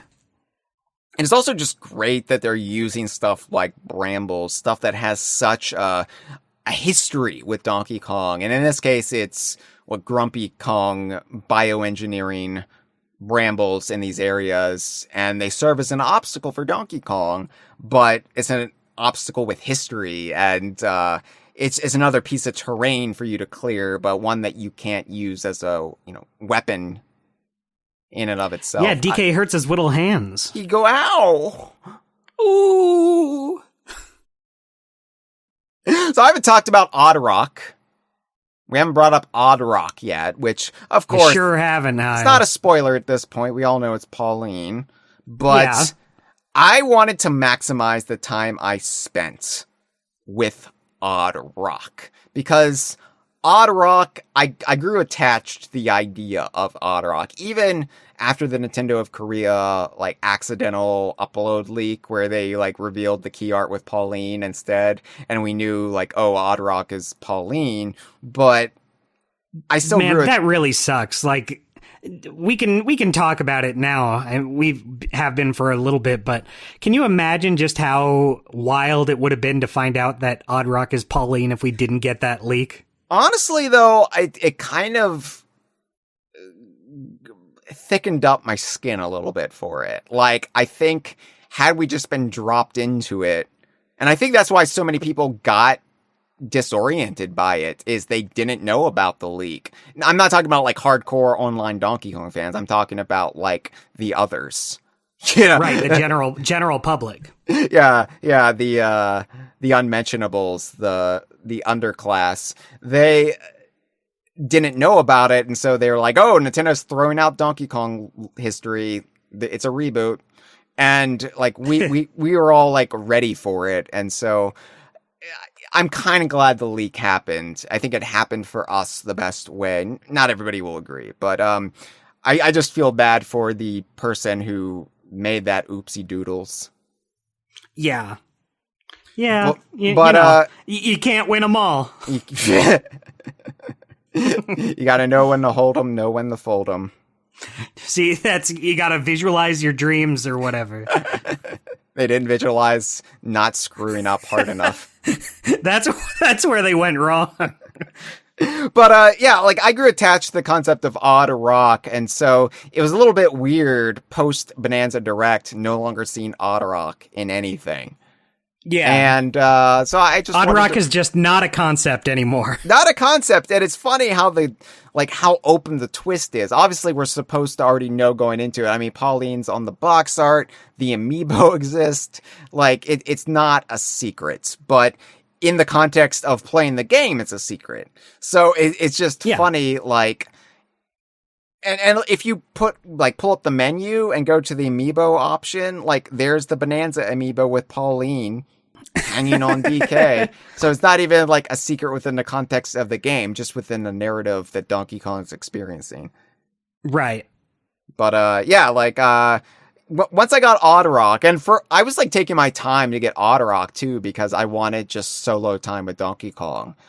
Right, because you're going to be partnered up for the whole rest of the game. Right, and so I didn't want this noisy little thing on Donkey Kong's back, be it a rock or a little girl. I wanted just, it's been a while since I've hung out with my good friend Donkey Kong in a new context, besides Mario Kart World, I guess. But, even then, you got all the fucking cows. Yeah, you finally get to see DK's legs. Yeah, so... by the way, I love that he loses his pants when the cave-in happens. Me too. Really show that bot off. I mean, you get the little piece of dialogue where he's like, the prospector monkey says, "Did you lose your britches when the mine collapsed?" And I just love that it just blew Donkey Kong's pants clean off. Blew his pants off. Yeah, so, it's like when Casper scares someone in a cartoon and they jump right out of their pants. The Ask the Developer interview with the, key creative leads of Bonanza on Nintendo.com, they discussed a little bit about, the decision to give Donkey Kong clothes in this game, and part of it was, Donkey Kong from behind is just this mess of brown. And brown fur and not that interesting to look at. And we wanted some contrast in there, but the game does give you the option. You can just go around completely naked if you want. But I did like that it's forced upon you, at least for this bit of the game, where it's like, no, you've got to just experience naked Donkey Kong, except for the tie. Yeah, it lets you taste both flavors before you decide on one. Yeah, exactly. And honestly, I haven't decided, how I want Donkey Kong to look throughout the game yet. I'm enjoying naked Donkey Kong. What can I say? That's just the kind of guy I am. Yeah, I've been kind of mixing it up as I go. I won't get into the various costumes and stuff you can get, but I've been having fun kind of just mixing up DK's look every time I boot the game up, saying you know what, let's make him look a little different for this play session. Let's take advantage of these choices. Yeah, Yeah, so yeah, I got Otterrock though, and we already knew the whole sequence with Otterrock. I mean, it was shown off on that treehouse playthrough of this area, Right. but I love it. I love that Donkey Kong is immediately like, what the fuck is that? And then he's like, maybe kill it? And then he's like, oh, it's scared. Okay. Don't kill. Don't kill, let me comfort it instead.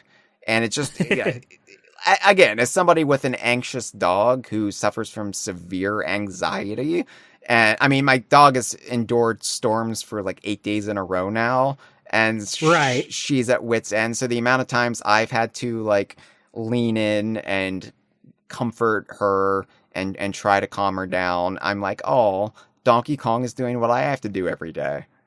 It makes him a relatable protagonist. Oh my, he's just like me. For real, for real. Celebrities, they're just like us. I bet Donkey Kong shits too. You know what? I didn't see any toilets in Baboom Town, and I really hope for everyone's sake that at least one commode survived. Yeah, you know what? Because if they're just shitting where they stand, that's a lot to get mixed up in all the brown that's around. Yeah, I didn't see any feces in the like terrain, like the little counter for how much terrain you destroyed. I did not see feces in there, so But there's plenty of game left. True, but I have to assume that at least in this area, there is a surviving toilet that Donkey Kong just doesn't have the key to. Right, it's the only explanation. Yeah. Now, I hope Donkey Kong went before this all happened. Oh yeah, he's nice and prepared. He's he made sure his system was flushed out. I don't know how you pass, like what bowel movements would look like when he eats the Banandium gems, though. Oh, that's gonna suck. It's gonna tear him up. Yeah, that's like rock solid. There's your obligatory little bit of poop discussion in this episode of the Kongversation. You're welcome. Yeah, I'm glad we were able to get it out of the way in a tasteful manner. I'm a completionist. I have to tick off all the boxes before we're allowed to move on.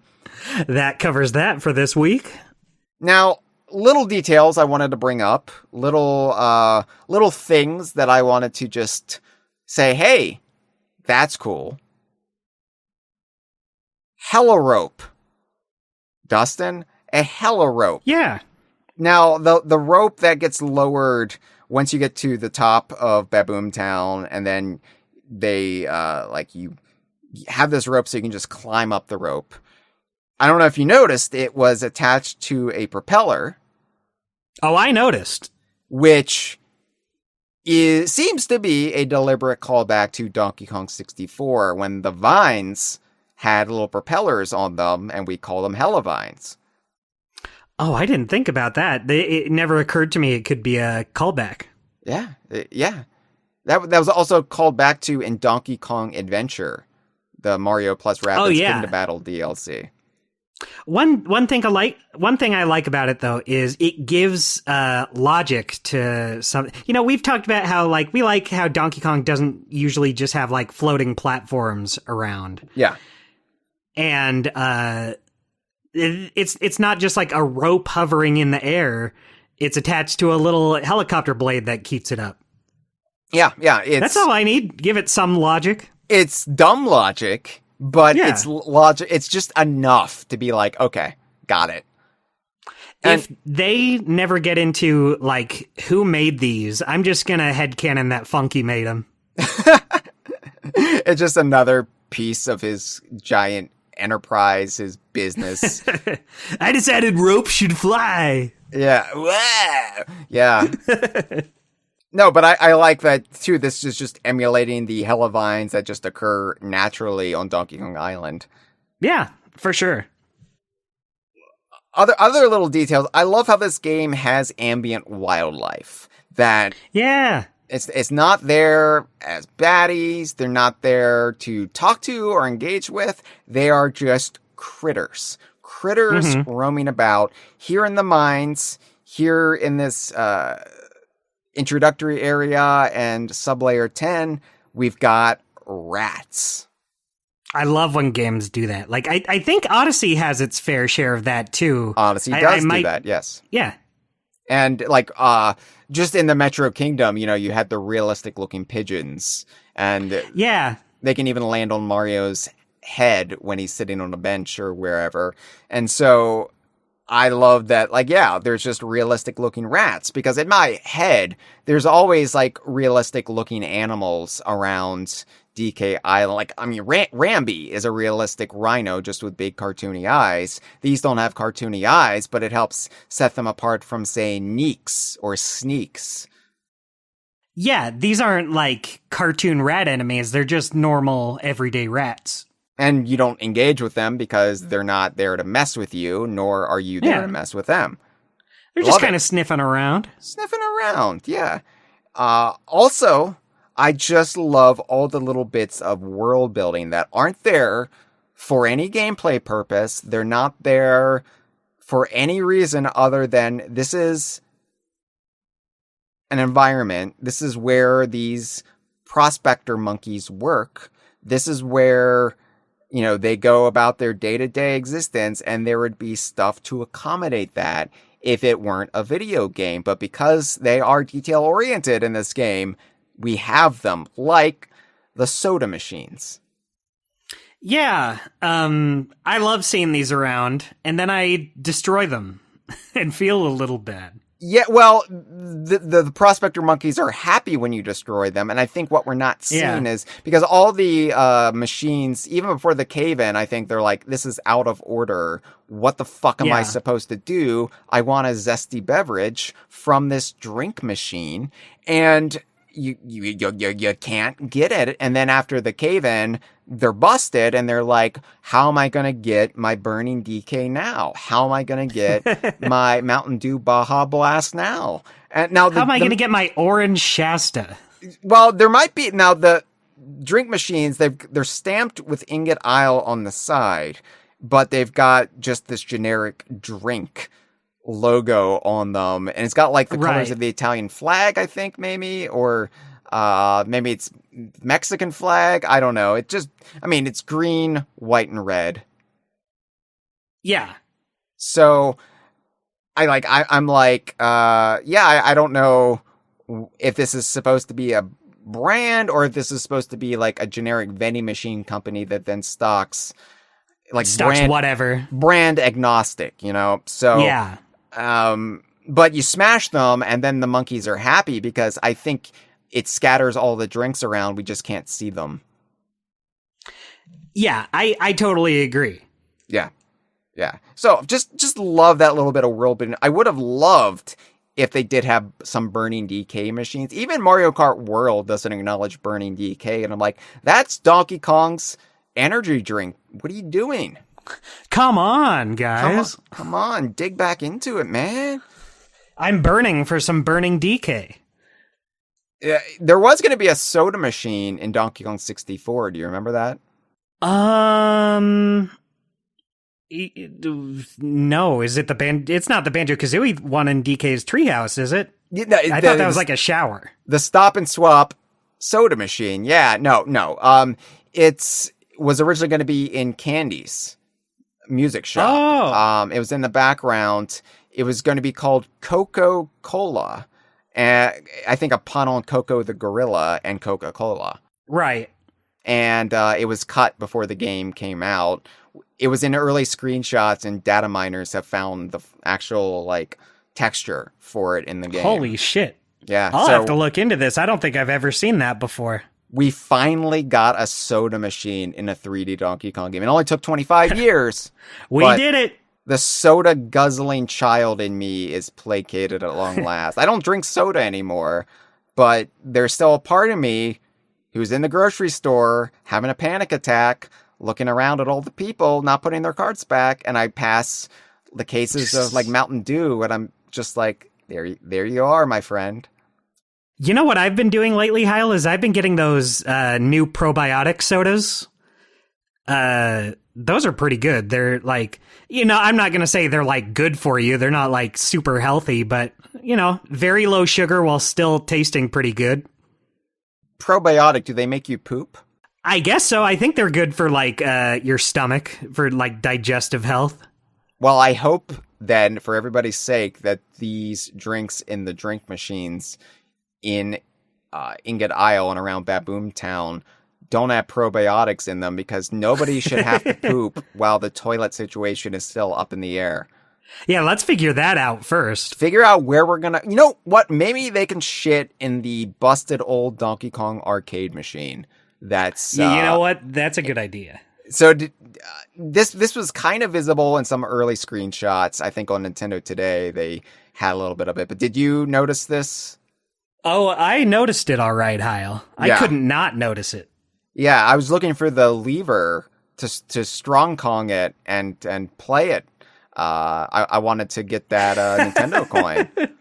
You know what? After, the Idaho crew has been streaming Donkey Kong 64 these last few weeks, and I think after getting the coin in one of our last playthroughs, I'm glad we didn't have to do that. Imagine if that was just what you had to do to even progress the game here. It's like, you want this new Donkey Kong game? Beat original Donkey Kong again on one life. No, it Idiot. should force you to marathon all of the Donkey Kong games. That's a better idea. You'll get around to it eventually. You'll get to the new game eventually, but you got to do your homework first. I'm including Donkey Kong Jr. Math. I'm including Donkey Kong Land 2. I'm including Donkey Kong Country Barrel Maze.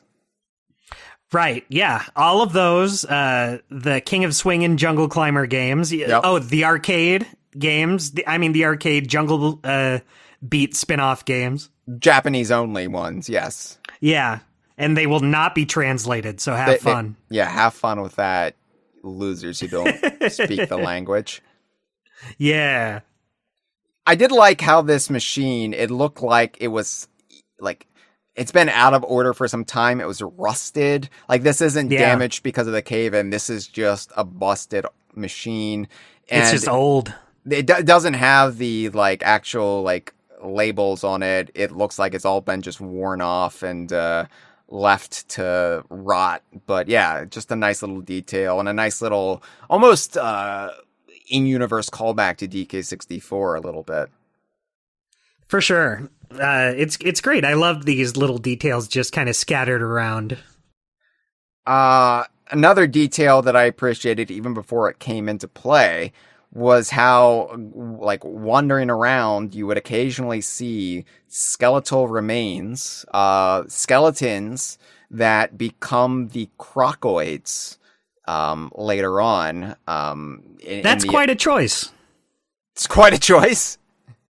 That's quite a choice to have these crocodile skeletons be one of the first things you see in the first area. So let me just clarify.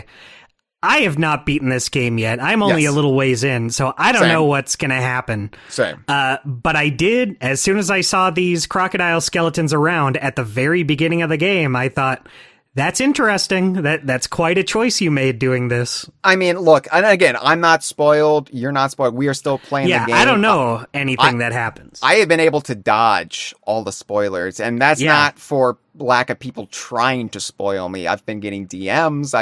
And I just haven't opened them because I'm like, no, you're not going to do that to me, friendo.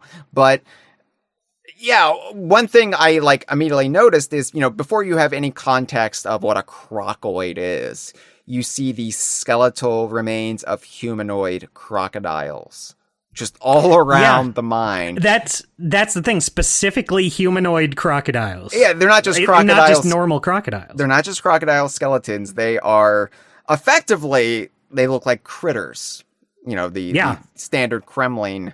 And yeah, I mean, look, I don't know where this plot is going, so this isn't me being cute or clever. This is me genuinely just, like, talking about what my frame of mind is when I'm experiencing these crocodile skeletons. I'm thinking, these are definitely Kremlin skeletons. Like, these are Kremlins who tried to get in the mine, who tried to get this deep, and they perished. And this is what Grumpy Kong uses to create the crocoids. Yeah, I think the thing is, at this point, not knowing whether or not Kremlings have a bigger role in the game, at least at this point, you can still headcanon that lore. You can still say, like, even if Kremlings are not a part of this game, this is something that builds on their presence in this world as well. I wouldn't even say it's headcanon at this point. These are humanoid crocodiles. Yeah. This is what But, is well, the you know what I basic- mean. It's not, like, so far that they're saying... You don't see, like, a name tag on it that says, "Hi, my name is Crunch," or anything. Oh, that would be sad if that was the one. if we encountered this skeleton, but it was the Kremlin we knew who was a generally good guy. Yeah. Like, you see the vest, you see the name tag says, "My name is Crunch the Kremling from Diddy Kong Racing, and I'm dead now canonically and will never come back." Parentheses, too fucking slow. Yeah, you know what? Fuck Crunch. But no, like, again, not knowing where the plot's going, Yeah. I would say at this point in time, it's a safe assumption that that's all crocoids are reanimated critter skeletons.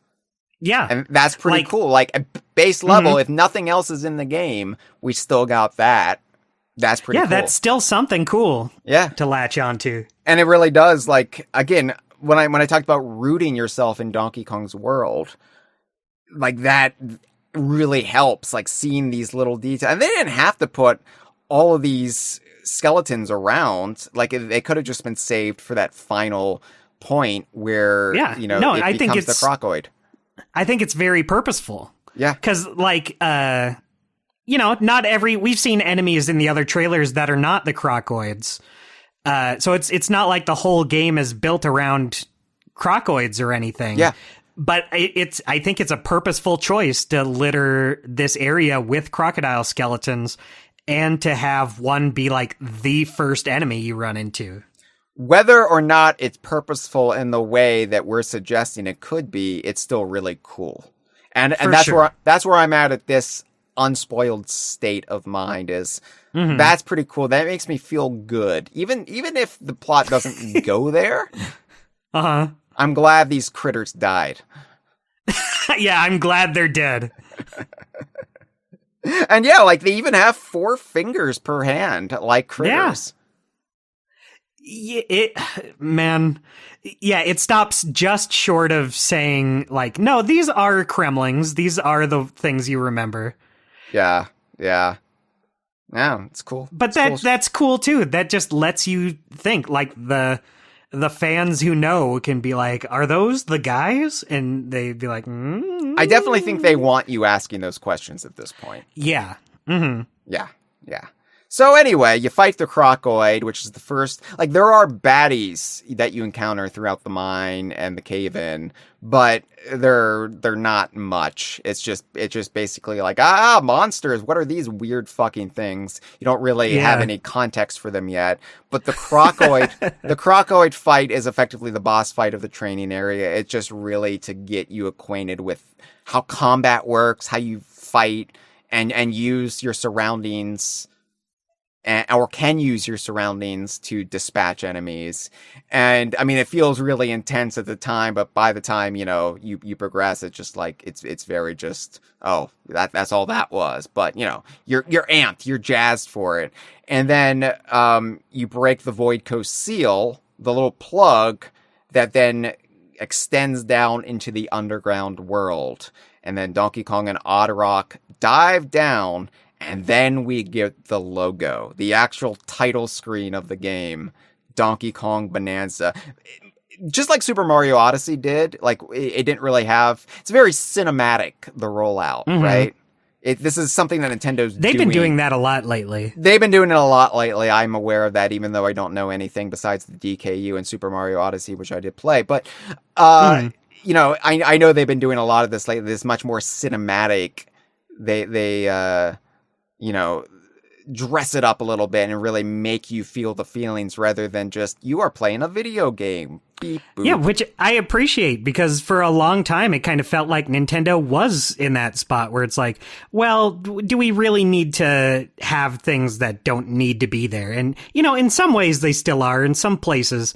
But I like that you can kind of have more than that. You can it's not just, okay, we're going to throw you in, you're going to go into level 1-1, and then we'll just go from there. You can have like an intro sequence that builds up to the main title logo. Yeah. It's nice. Good presentation. It's the presentation's off the charts. Everything about this was off the charts for me.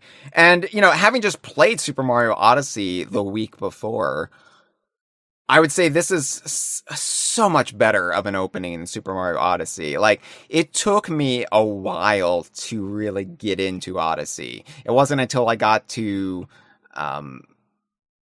the first kingdom after the Cap Kingdom, the Fossil Falls, the Fossil Kingdom, Cascade Kingdom, Cascade Kingdom. That's yeah. the one. It wasn't until then that I really started feeling the game, and even then, it wasn't until I got to I want to say Tostitos.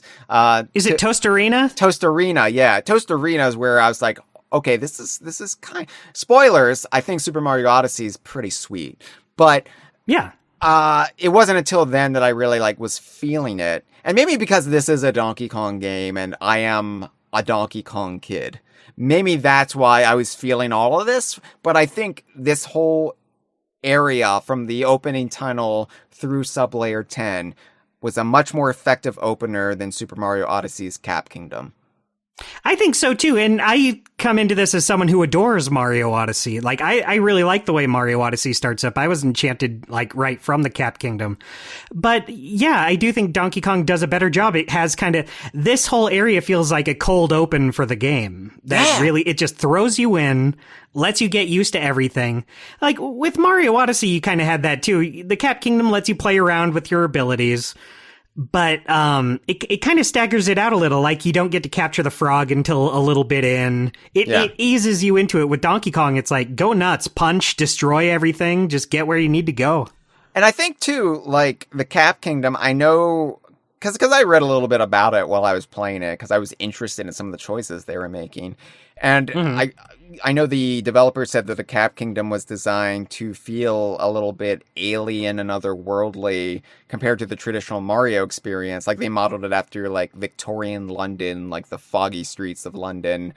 Circa, right, it's very Tim Burton-esque. Yeah, circa Jack the Ripper or, a Tim Burton production. But for me, it just kind of felt dull and, listless a little bit, even just how confined you felt. And you felt confined here, but then it opens up and the whole thing just felt more colorful and full of life and vibrant, and it had this energy about, and maybe it's the New Order pastiche, but it was the complete opposite, whereas the beginning of Odyssey is supposed to make Mario fans feel unsettled and disoriented, the beginning of Donkey Kong Bananza puts Donkey Kong fans right back into the world of Donkey Kong and makes you feel like you've come home.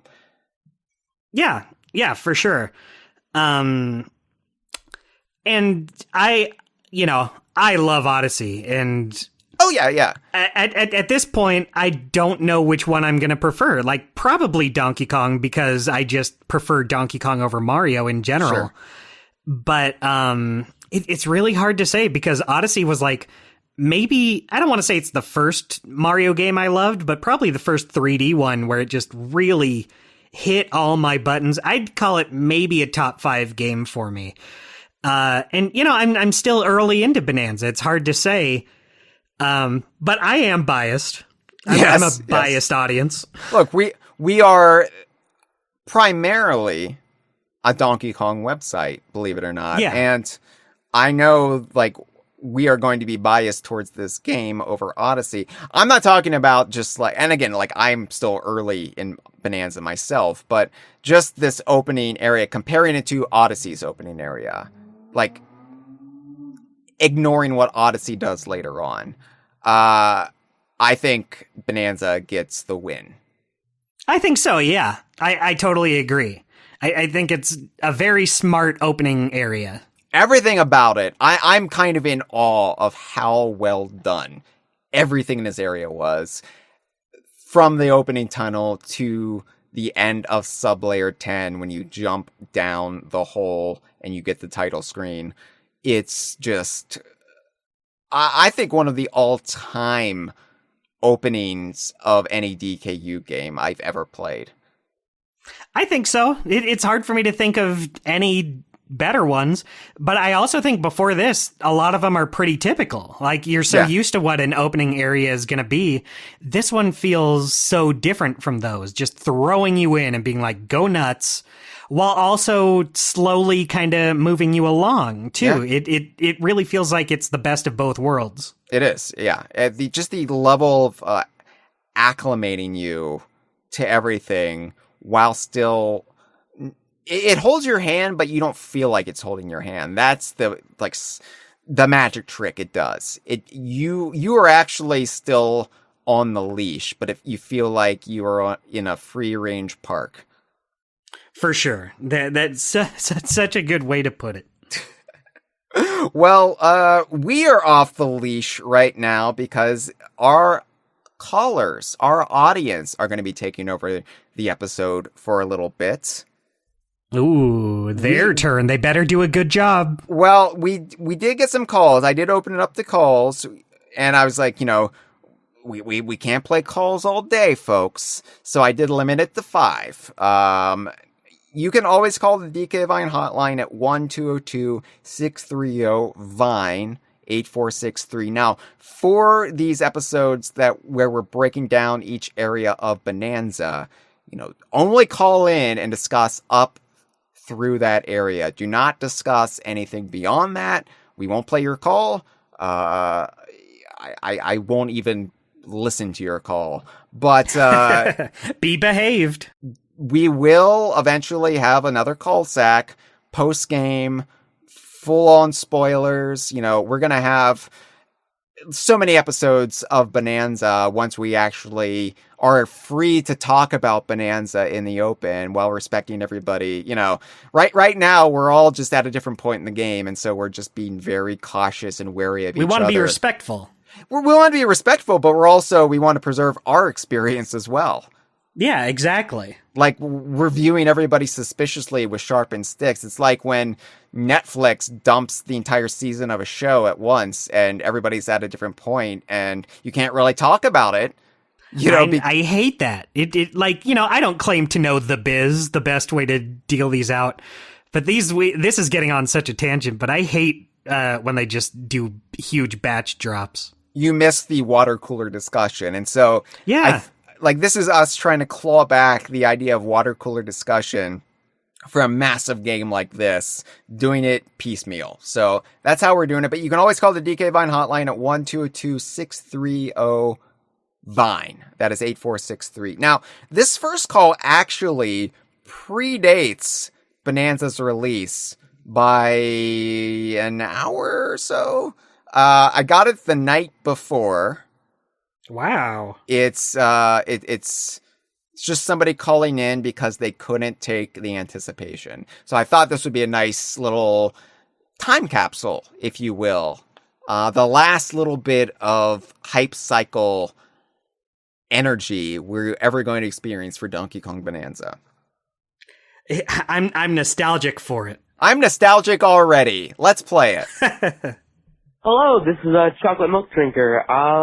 I don't know what I'm calling in for, if this will be featured in any episode, but I thought I'd want to make a call because, in my time zone, I live in Missouri, we are, 1 hour and 40 minutes from the release of Donkey Kong Bananza, and I just want to say, wow, oh my god, what are we about to enter?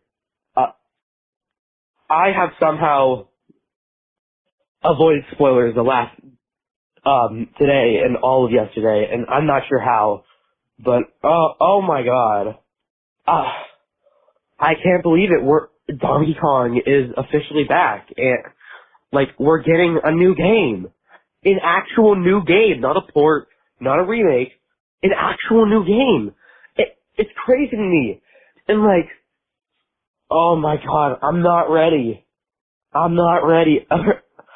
My friends that don't have Switch who have seen the leaks, and they're telling me it's the greatest thing the ending to Bonanza is like the greatest thing ever, and I'm just, dear God, I'm not ready. I'm not ready for this game. But anyways, I am not sure what we're about to head to, or what era of Nintendo and just general Donkey Kong about to enter into, but I'm sure it's going to be amazing, cause like, oh my goodness. I really hope, I think this is definitely going to be like an amazing game. IGN gave Bonanza a 10 out of 10. Do you know how much of a luxury that is? Last time IGN gave a game a 10 out of 10, it was Baldur's Gate 3, and that won Game of the Year. Holy moly. But, oh my god, I can't believe we're about to enter a new thing of Donkey Kong. Like, oh my god, this series has been going on, like, I've been thinking this series would never turn my whole life, but, that's it. I hope this ends the episode. Bye. Oh, oops, I don't know if I reached the free limit call limit or not. But, yeah, I really do hope this makes some episode. Who knows, maybe I'll probably call back once I beat Bonanza. Who knows, maybe I'll be screaming, crying, and throwing up about whatever. Maybe when it takes the final boss. I don't know. I've avoided all spoilers. But let's just hope this game is good. Hope it's amazing. Hope it's great. Bye. I really hope this is gonna be something, alright. Thank you for the call, Chocolate Milk Drinker. Chocolate Milk Drinker, who is with us in our live stream at this moment. Hello. I wanted to play that because I did listen to it the night of. I don't normally listen to calls when they come in. It's only when I'm like prepping the episode. And I try not to listen to the entire thing. We have a little bit of a transcription service so I can get the gist of what the call is going to be.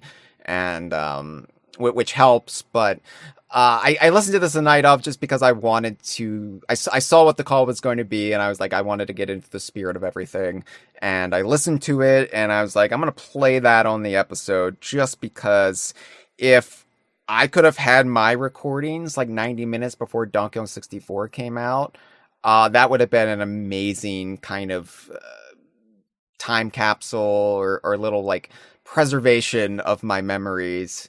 Cause I was about your age, Chocolate Milk Drinker, when DK64 came out. That's how long it's been since the last new 3D Donkey Kong game. Yeah. So like I was you when DK64 was about to come out, and obviously Donkey Kong 64 didn't meet my expectations in the long run. I tried to believe it was the greatest game of all time when it came out, and it ultimately like fell short of even what Banjo-Kazooie was the year before.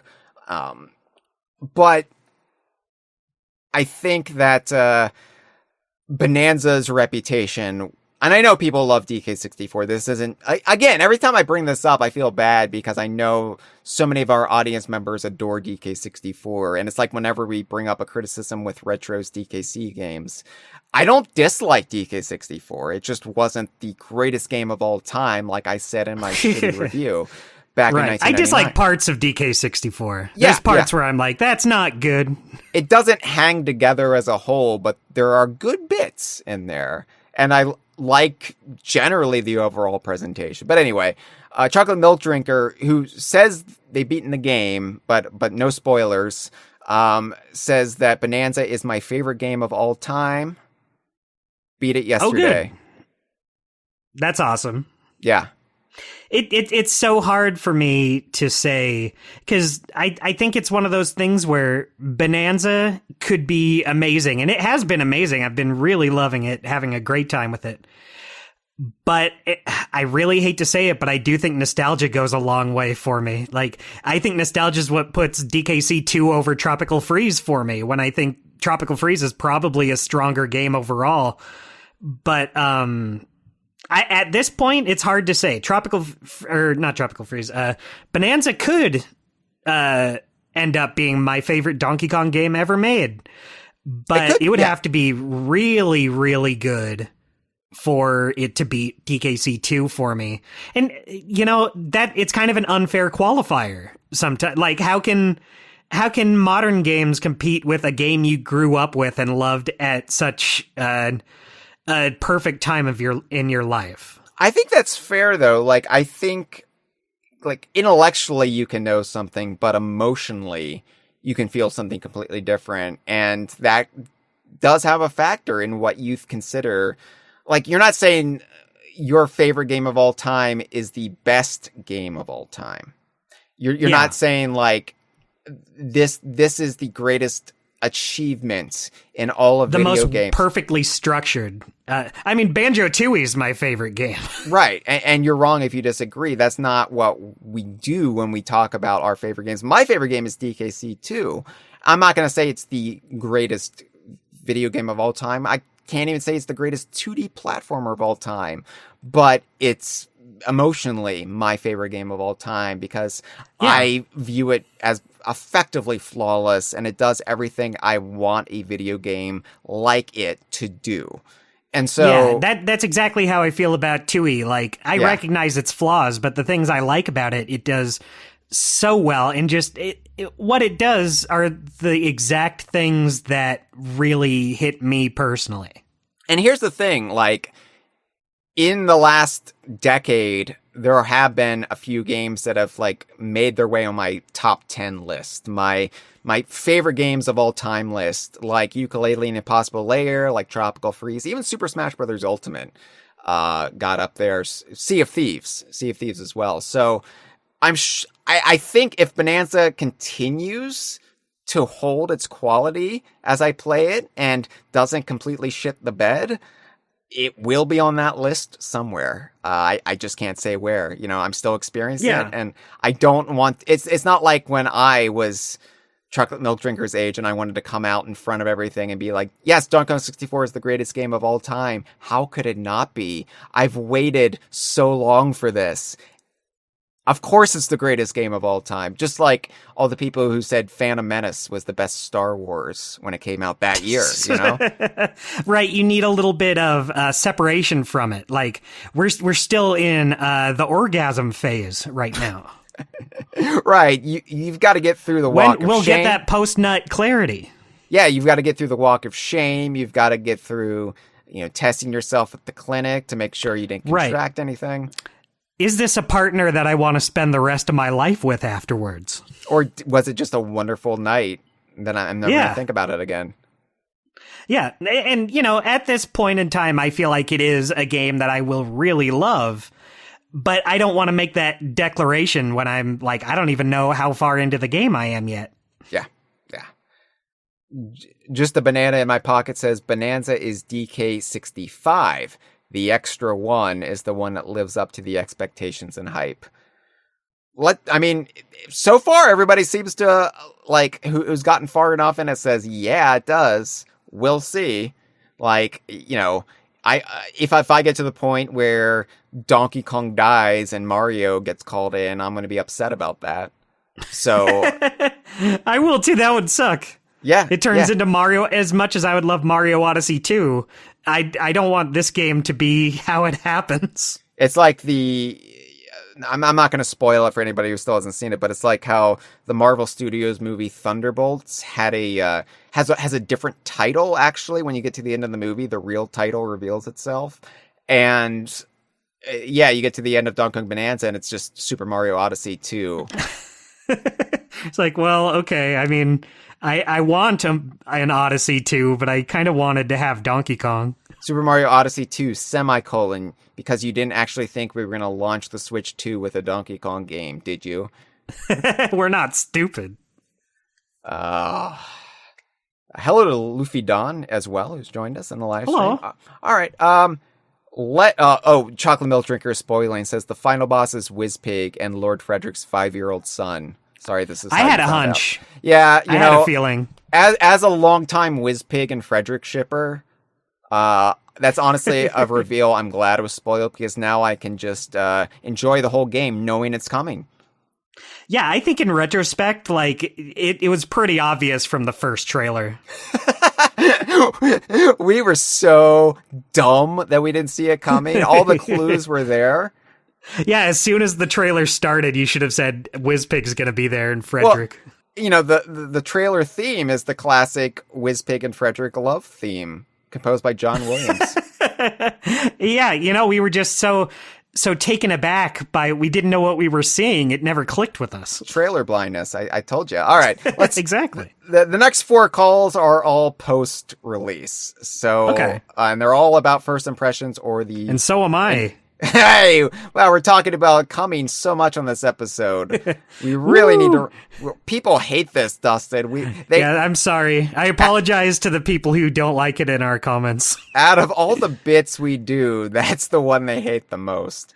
I'm sorry. Yeah, it's okay. We're gonna mix in different co-hosts on these episodes going forward, And all of them will say one cum reference. Oh yeah, I mean that's the At rule. least. They have to sign the contract before they jump on.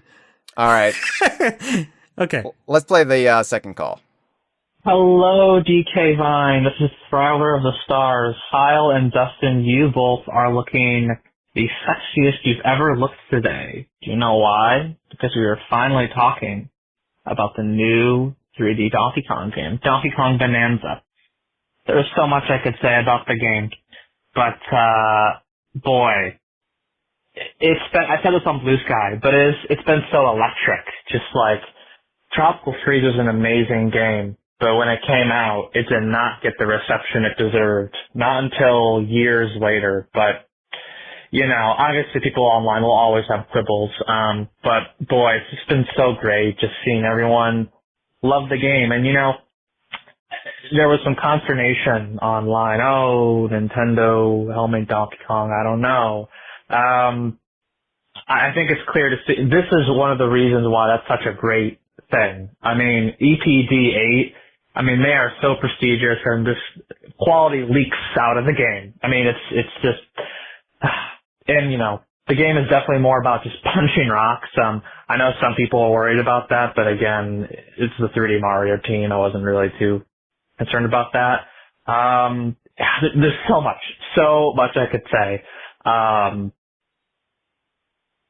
But yeah, just what a great game. How do you hear, as a Returns and Tropical Freeze guy who has often heard complaining about the lack of references, which I understand, let me ask you, how are you guys liking all the references, huh? At first, the first trailer, we weren't sure, and then there's the Naughty Fossil, and now there's just like a deluge of just a bunch of stuff. Especially later on, but we are not talking about later on. But, yeah, I don't know. It's just so exciting just to have this game. It's just incredible. The music, Hyle, you talk about tearing up when you turn on 90 seconds of a game. I know you sat there when that Sticker Bush Symphony remix came on. You were tearing up, I bet, because they captured the style of the original one, but it was like newer. It was just, oh my god, that's the music. I don't know. It's just, again, it's EPD 8. I wasn't concerned, but it's just so great. And I have more I could say, but I will keep that for later on. But, keep up the great work. I'm looking forward to all the conversations, and I will talk to you later. So thank you for the call, Traveler. It's interesting because, Chocolate Milk Drinker, this is effectively the first new standalone Donkey Kong game in Chocolate, not their life, but, as a fully or almost fully realized person. The last one came out when they were a very young child. And with Traveler of the Stars, it's a retro kid. A retro Donkey Kong kid. Their Donkey Kong is Donkey Kong Country Returns and Tropical Freeze. So it's interesting seeing how it's hitting with different generations. And because Traveler of the Stars is the one who's adamant hey, retro Donkey Kong is just as valid as Rare's Donkey Kong. And how does that feel now that there's been another studio shift and now that EPD is in charge of Donkey Kong?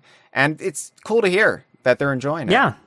It's interesting that it's a new Donkey Kong that everyone kind of gets to experience. And it's something different too. I hadn't even thought about that before you brought it up. We talk about how, the retro games, how they differ from Rare's games, who prefers one or the other, or who grew up with one or the other. but now both kind of factions of the DK fan base have that feeling of getting a new, different Donkey Kong. Yeah. And, you know, the thing about Bananza that I'm really appreciative of, and we said a lot of this during the pre-release hype cycle, when it was becoming apparent, like, the wealth of references, and references aren't everything. Like, that, I know, like, there's this intellectual argument that, oh, they referenced that's shallow, that doesn't mean anything. And it wouldn't mean anything if the gameplay didn't back it up, if the quality and the presentation wasn't there. But it can do a lot to enrich the experience and make you, as a longtime fan of something, feel acknowledged and seen, and most of all, appreciated by the people who made it. And I think this is a Donkey Kong game that seems to... And it's appropriate given that tuning forks are the checkpoints in this game, which I love. Right. It's such a good little, and such a satisfying thing having that resonance when you punch those. Like, oh, yeah. But it's a Donkey Kong game that can resonate with all Donkey Kong fans. It harmonizes all eras of the franchise. Yeah, totally, for sure. From the arcade era, which is generally overlooked in these debates and discussions, through the Rare era, there's actually a bit of retro in there. And yeah, like, I'm really, really giddy right now, because it is, for the very first time since Payon, it feels like it's a Donkey Kong game being made by people who are real big Donkey Kong fans, and they're not afraid of it. And yeah, people who want to reference Donkey Kong stuff. And I know, like, Retro Studios had a lot of Donkey Kong fans working on them. Michael Kelbal, even, has credits in the original trilogy. But there did, whether it's Tanabe, I don't know, but there was the very, very careful tightrope walking they did of not acknowledging too much. And yeah, I just wanted a Donkey Kong game that went for it. Jeff and I have done so many Kongversations on this very topic, and I feel like Bananza's going for it. It's the first Donkey Kong game in quite a long time where I feel seen, and I know other generations who like other things about Donkey Kong are also feeling seen. And the fact that it's being done in such a high-profile, prestigious game and not something that's just overlooked like Payon, that's special. Yeah, totally agreed. And yeah, I've said it before, I don't need it to just be a parade of references throughout, but I think the way they do it in Bonanza is great, where they're subtle things, but they're there. It's not like Donkey Kong doesn't turn to the camera and say, "This is like in Donkey Kong Country 2, remember?" Yeah. Yeah, or it's like in the Marvel films. I'm going to talk about Marvel again, where in the post-credits scene, it'll just be like, oh, here's Samuel L. Jackson as Nick Fury showing up, or here's Wong from off of Doctor Strange. Hey, everybody, Wong's here. What's Wong doing? What's Wong up to? And it's always just to set up the next thing, but like this, it's all in there and it's all deliberate. It either serves a purpose or it's so subtle that it's not obtrusive. Yeah, for sure. So, and just Andre in a live stream says, if nothing else, Tropical Freeze did with its soundtrack in terms of fan-pleasing moves what Bonanza is now doing with its everything. Yeah, I mean, look, that's another aspect is, Tropical Freeze brought back David Wise, and we said at the time, at least David Wise is back. That almost outweighs not getting Kremlings or whatever back in that game. It was like when David Wise was announced later that day after Tropical Freeze's reveal, we were like, all right, we're good. Like it's the classic Donkey Kong fan. I don't want to be too greedy here. I will gladly take whatever table scraps fall down my way. And if it's like a whole chunk of something, I'll gobble that up. greedily. But it's like when Smash Ultimate, was rolling stuff out, and we had King K. Rool, and then we had Banjo and Kazooie. And after Banjo and Kazooie, I was like, okay, we're done. We don't need anything else. Let people have their turn. We're good. Like we weren't like, where's Cranky? Where's Dixie? We don't want it to be like Fire Emblem. Yeah, you don't want to have people be like another Donkey Kong character. Another damn Donkey Kong character, says Kotaku. All the reviews too have been really positive, and I haven't read any of them because I didn't want to be tainted before I do my review. But the amusing thing was GameSpot had the lowest review, 8 out of 10, I believe, and infamously they had the worst review for Tropical Freeze as well when it came out. 6 out of 10 was their Tropical Freeze review, where they just slagged on it. They're like, it's technically proficient, but everything's garbage. I guess it's technically magnificent. And that I believe I think it started with I know they bumped up the score after a couple days because I think it was 5. I think it was 5 at first, and then 5 out of bumped 10 up to 6, and then it went to 6 out of. I was trying to think, did it start at 6 out of 10 and go to 7 out of 10, or did it start 5 out of 10? It was at 5 and then got bumped up to 6 because it was clear that the author just had the axe to grind because of Metroid. And boy, how well are we all eating right now, where a decade ago those two fandoms were pitted against each other for dumb reasons, and now we got our big launch game. It's being almost universally praised, and they're finally getting Metroid Prime 4 in a little bit. I was talking about exactly that with another friend before the show started. It's a cool feeling that both can just coexist together instead of being it has to be one or the other. Yeah. So I will say it's funny that they desperately wanted Metroid Prime 4 in lieu of Tropical Freeze, and we still got a new 3D Donkey Kong adventure before Metroid Prime 4. That's true. It's like, tee-hee. We got another one in there. We got another one in before the timer runs out. Yeah.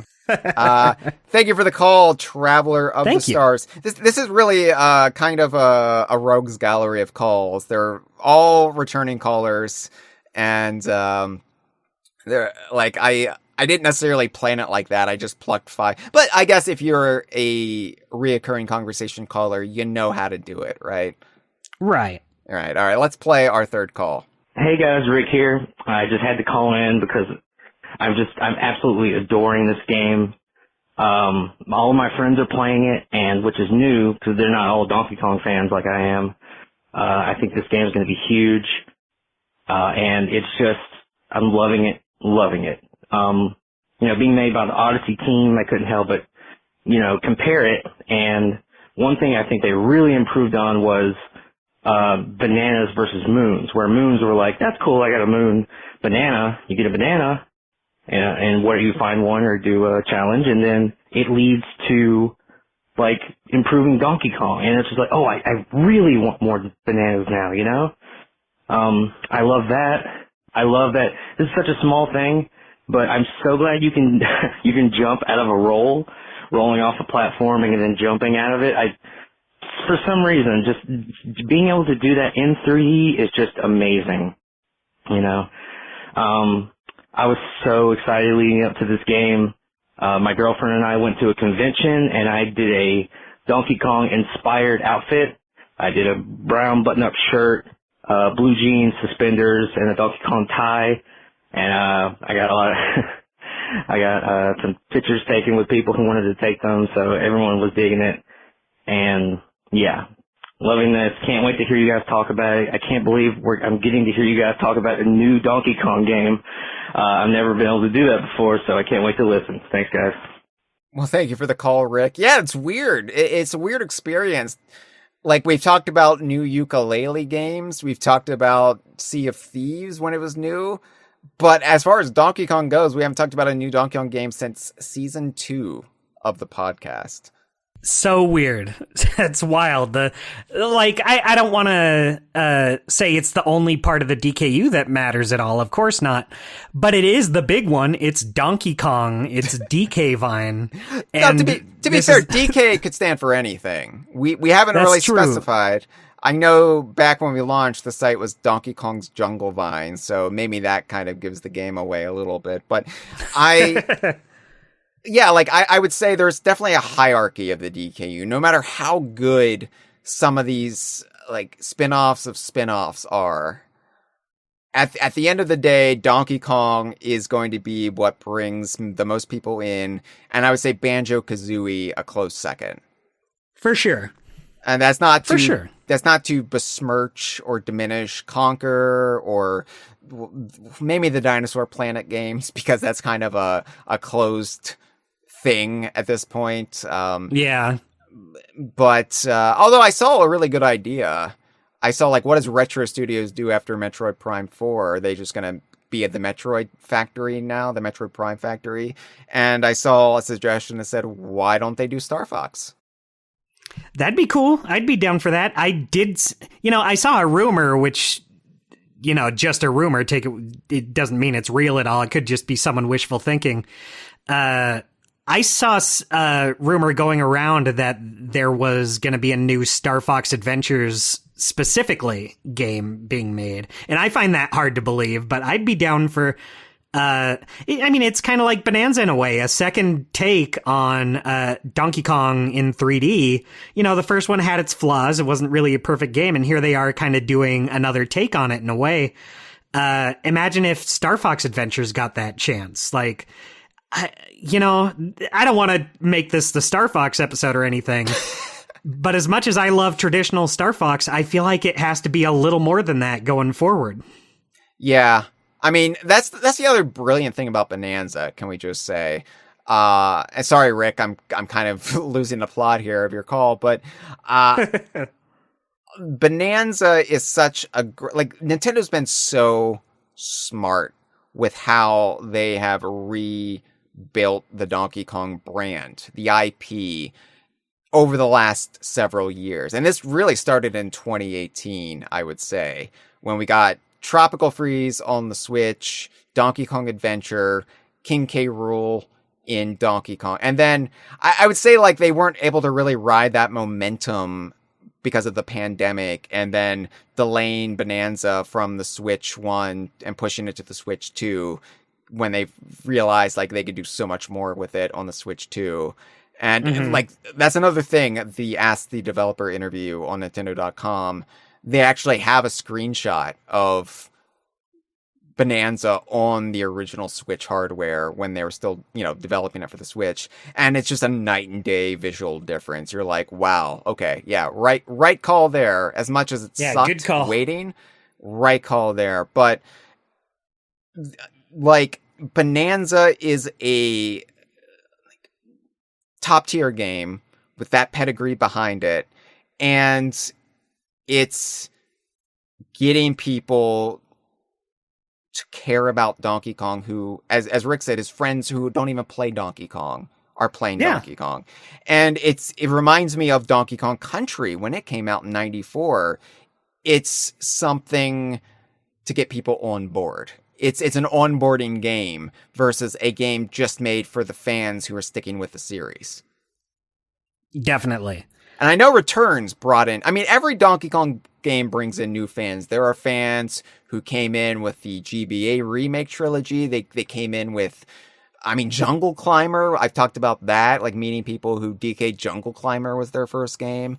That's a weird one. That's an interesting one. I like that. But that made me realize, like, every Donkey Kong game is somebody's first, even if it's not the universal standard, even if it's not widespread, it has to be true just by the law of averages. Yeah. So for sure. Like, I know Donkey Kong Country Returns brought in people in 2010, like Traveler of the Stars, for example. But I would say that I think it honestly pushed some potential new fans away, given how difficult it was. I've heard so many people who played it when they were a kid, and they get past the first world, and then they just went back to New Super Mario Brothers or whatever. So, like, I think Bonanza is a reset in a lot of ways, and it brings in so many people who wouldn't ordinarily think about Donkey Kong, and then they fall in love with the game, and therefore they fall in love with Donkey Kong and Donkey Kong's world.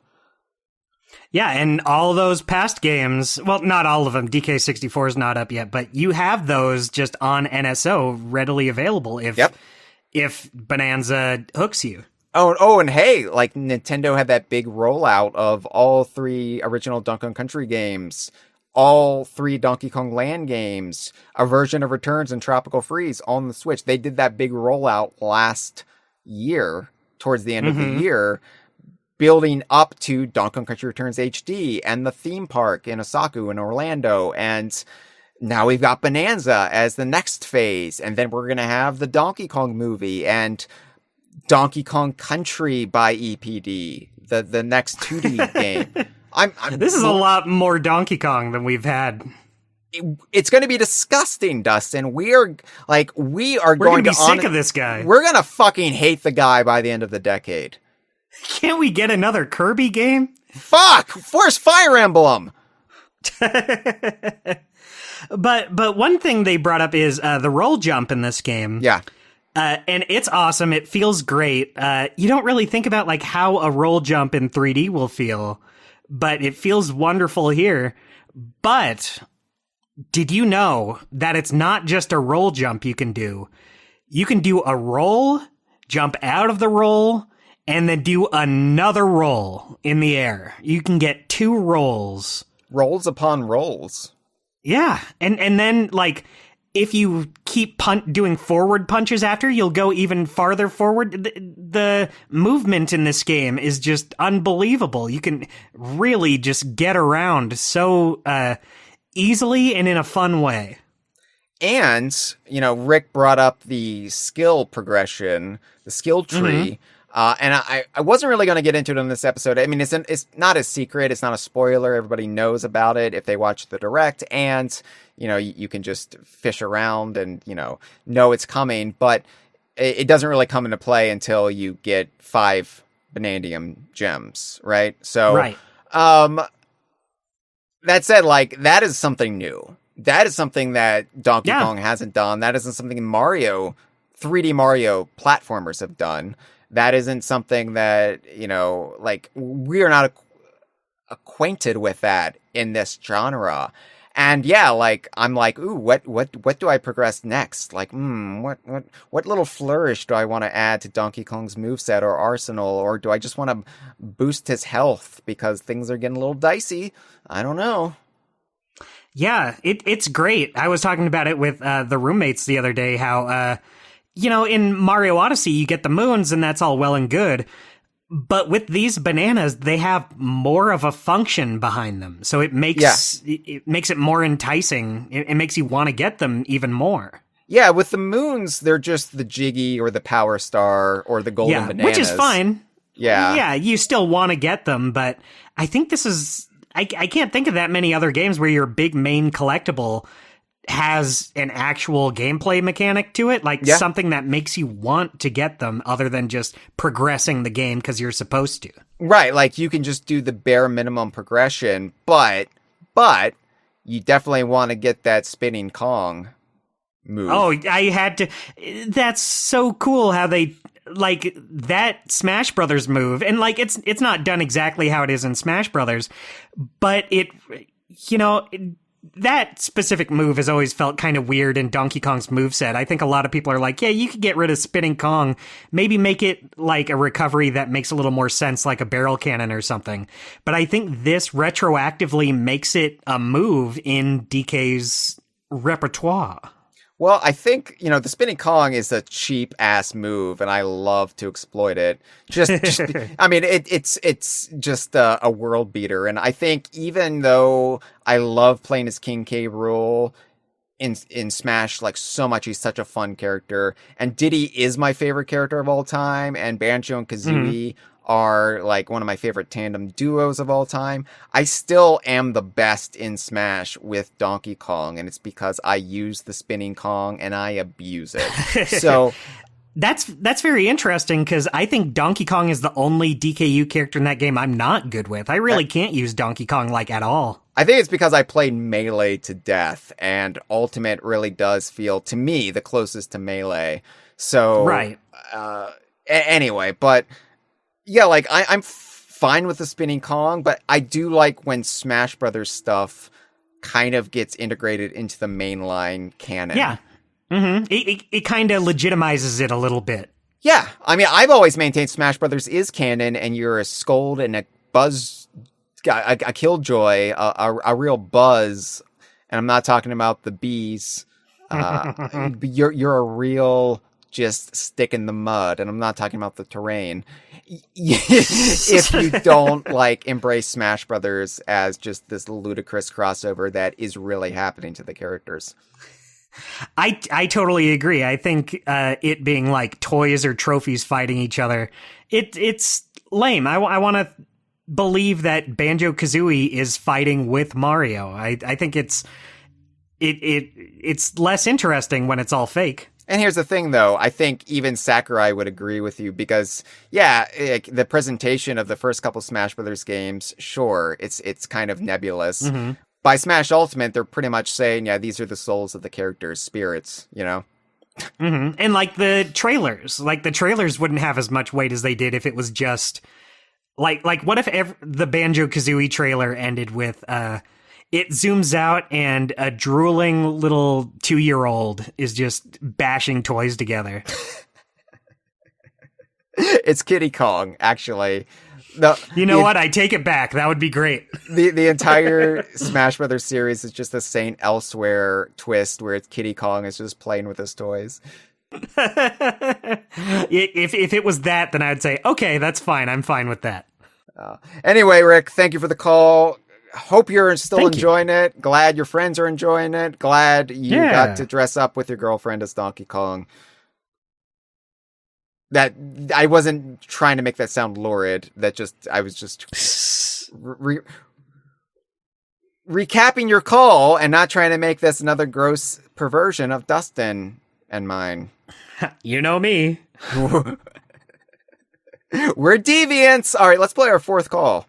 Hello, Dustin. Hello, Hyle. I'm calling in for the very first proper gameplay discussion of Donkey Kong Bananza now that we actually have the game.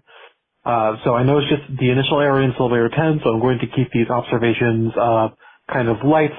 I think what's really hammered at the start is how the control system is very unique in a way you wouldn't expect for a AAA game nowadays. You know, we're very much in the era of standardized controls. You're not expected to have to learn a new control scheme for most games. And it's not like Bananza is the most complicated thing in the world. But they do expect you to learn a lot of very specific combinations for punching in different directions and things, and take some time to get adjusted to. That's not a complaint, it's just an observation. I will also say that obviously this game is going to kind of not live in the shadow of Odyssey, but it's going to get compared to Odyssey all the time for understandable reasons. And I think we're getting a sense of in what ways it's similar and in what ways it's different. I think the opening structure of Sublayer 10 is kind of similar, in that you have a fairly linear challenge where you're just sort of learning the ropes, and then you beat a little boss thing, and then there's a title drop for the game. And that is obviously echoing Odyssey to a T. But of course the mechanics and what exactly you're doing in the gameplay itself is very different. And I think that's a fairly good metaphor for what the game is like. I feel like it's leaning on Odyssey structure quite a bit, but with a lot of different twists on the actual gameplay and with some additions, given that this is essentially the successor game.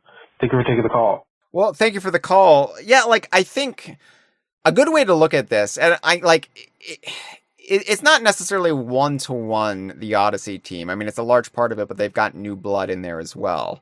And I think the way I'm viewing it and the way it feels to me, and that's why I'm glad I actually did the research and actually played Odyssey for the first time in my goddamn life outside of the few minutes I spent with it at E3 2017. I'm glad I did that because I can kind of see what it does similar structure-wise and what it does differently. Jeff was on my ass about this, by the way. Jeff was the one who really goaded me into playing Odyssey. And I'm like, yeah, I know, that would be good. It would be good for the site. You're right. It would be good for the podcast. You're right. It would be good for my own education. You're right. I was pushing it too because it just felt like a game that you would enjoy. It just seems like the Mario game that's most in line with your sensibilities. And without getting too much into the weeds of Odyssey, it is. It feels like it's Mario done Hyle style. So yeah, exactly. I mean, it's got the definite Rare influences in there where they're doing things more like Rare did them in, say, the Banjo-Kazooie series. And when I say that, I'm not saying Odyssey is a reskinned Banjo-Kazooie. What I'm saying is it's making decisions that are clearly influenced by a non-Nintendo way of thinking. And that way of thinking was what Rare was inspired to do, building on Nintendo's games. So, like, that's what the DKU has always been. The big, high-profile DKU games. Donkey Kong Country was taking what, say, Super Mario World left off on. And it was the team at Rare, like Greg Mails, and everyone else saying, okay, what can we do with this formula that's different, that kind of makes it our own while still having its debt paid to the original inspiration? Diddy Kong Racing was effectively Super Mario Kart by way of RC Pro-Am. Right. Banjo-Kazooie, I mean, they found the whole direction for Banjo-Kazooie after they played Super Mario 64, and they abandoned their 3 attempts at, like, finding a direction for Dream, right? Right. And Donkey Kong 64 was just Banjo-Kazooie because they were out of ideas. But that's been I mean, even Retro's era, Donkey Kong Country Returns was inspired as much by New Super Mario Brothers as it was by Rare's Donkey Kong Country games. So for sure, I look at Bonanza and I see that same inspiration, except in this time there's actually carryover from the Odyssey team. This is somebody taking Super Mario Odyssey and saying, okay, what can we do with this and make it a DKU game? But in this case, it's just a large part of the team. Right, it's they themselves wanting to change it up. Yeah. So that's the way I'm viewing it, like, and I think it works, because that's always what the DKU has been. The DKU has always had a debt to Mario. Mm-hmm. I'm self-assured enough to admit that as a fan of what the DKU does, because here's the thing, I was a Mario kid before Donkey Kong Country came out. Donkey Kong Country just did everything I always wanted Mario to do, but wouldn't. And like Odyssey feels like the first time Mario's really stepping up to the plate, like mainline Mario stepping up to the plate and being like, okay, all right, you want me to be that? I'll do that. And that's why I'll do that and I'll be great. It's kind of a relief, honestly, that EPD has adopted Donkey Kong, because it like playing Odyssey, it makes me a bit nervous had I not realized Bonanza was coming, because I'd be like, oh, they don't need Donkey Kong if they're just doing this with Mario. Yeah.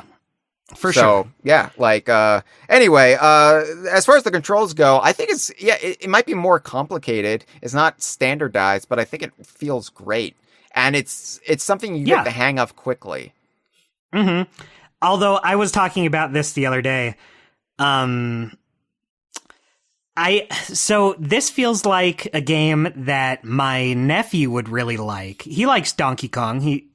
And I feel like he'd get a kick out of like a game where you just destroy everything with Donkey Kong. But then I think about the controls, they're not so complicated that you couldn't learn and get the hang of them. But I do think they're maybe a little complicated for like a kid who's new to games. Yeah. it is a lot. Like every button does something, and even now as a grown adult, it is a little hard keeping it all straight. Every now and then I'm like, okay, which one does the turf surfing? Oh yeah, this one, got it. Yes. Like sometimes I'll accidentally like punch down instead of pulling up or something. Yeah. Yeah. But you know what? I'm going to get better at it. It's just it's also a new kind of game. It's like, a new kind of game. It's not like Mario where you say like, okay, well, he has like all these little actions I can do, but all I really need are jump and hat throw, and I can get through fine. Donkey Kong Bananza is like it has new things you do that you don't really expect from a 3D platformer. Yeah. And you have so many buttons that do them all. Right. So it can be complicated. I think if you're like a little kid and you're just thrown into it and told to figure it out, you'll eventually do it. But I think if I'm like trying to share it with my nephew, it's a game where I'd be like, you know what? Why don't I just do it and you watch? True, yeah. But I also think, too, that's why it comes in handy building it on, say, the DNA of Odyssey, is that it can be bold and it can innovate because it has that basis behind it. You know, it is probably the most innovative Donkey Kong game we've ever had, functionally speaking. Yeah, I agree with that. Like Donkey Kong Country was an innovation in visuals and audio in games. And the gameplay is great. That's not me doing a fabricated Miyamoto quote or anything, but like Donkey Kong Country's actual like gameplay wasn't that innovative. It was a riff on Mario or other 2D platformers. It's good, but it's basic. It's what you expect. And sequels not in like a detrimental way or anything. Sequels would then make it a little bit more complex, and but it's still a very fun just play. It's just not a 2D platformer that has like a whole bunch of brand new, never before seen ideas thrown into it. And again, that's what they brought up in the Ask the Developer interview, is that in the past, there have been 2 Donkey Kong games that kind of changed the industry and innovated. Donkey Kong 81, obviously, the first effective platformer, and Donkey Kong Country, which was an innovation in presentation and immersion, audio, visuals. Just like it really elevated what a 2D platformer could be. And Donkey Kong hasn't really been innovative since then. It's had a lot of high caliber games for sure, but like the only Donkey Kong game you could make the argument that innovated was Diddy Kong Racing, and even that's barely a Donkey Kong game, and even that was basically Mario Kart 64, but with collectathon aspects. Yeah, I think Jungle Beat's pretty good with bringing it like innovative. Like it didn't really catch on. It's not like everyone made games with the bongos. Okay, but it was at least doing something different. I'll grant you Jungle Beat. I think I was thinking of in terms of things that actually had an impact. You know, wow. Because Jungle Beat came out, a great game. It was mostly overlooked because it was attached to the it didn't light the bongos. world on fire. No. So, I think in that regard, Donkey Kong 81, Donkey Kong Country, and if things hold, Bonanza are definitely changing things. So, for sure, Bonanza feels like this is what 3D Donkey Kong games can be now. Yeah. Like, not to say they have to limit it to that, but it feels like they are making the choice to be like, this is what we can do with this. This is a new stepping stone for the series. Yeah, I'm excited because here's the thing. I think, and look, everybody's talking about how EPD is made up. Like, what's EPD 8?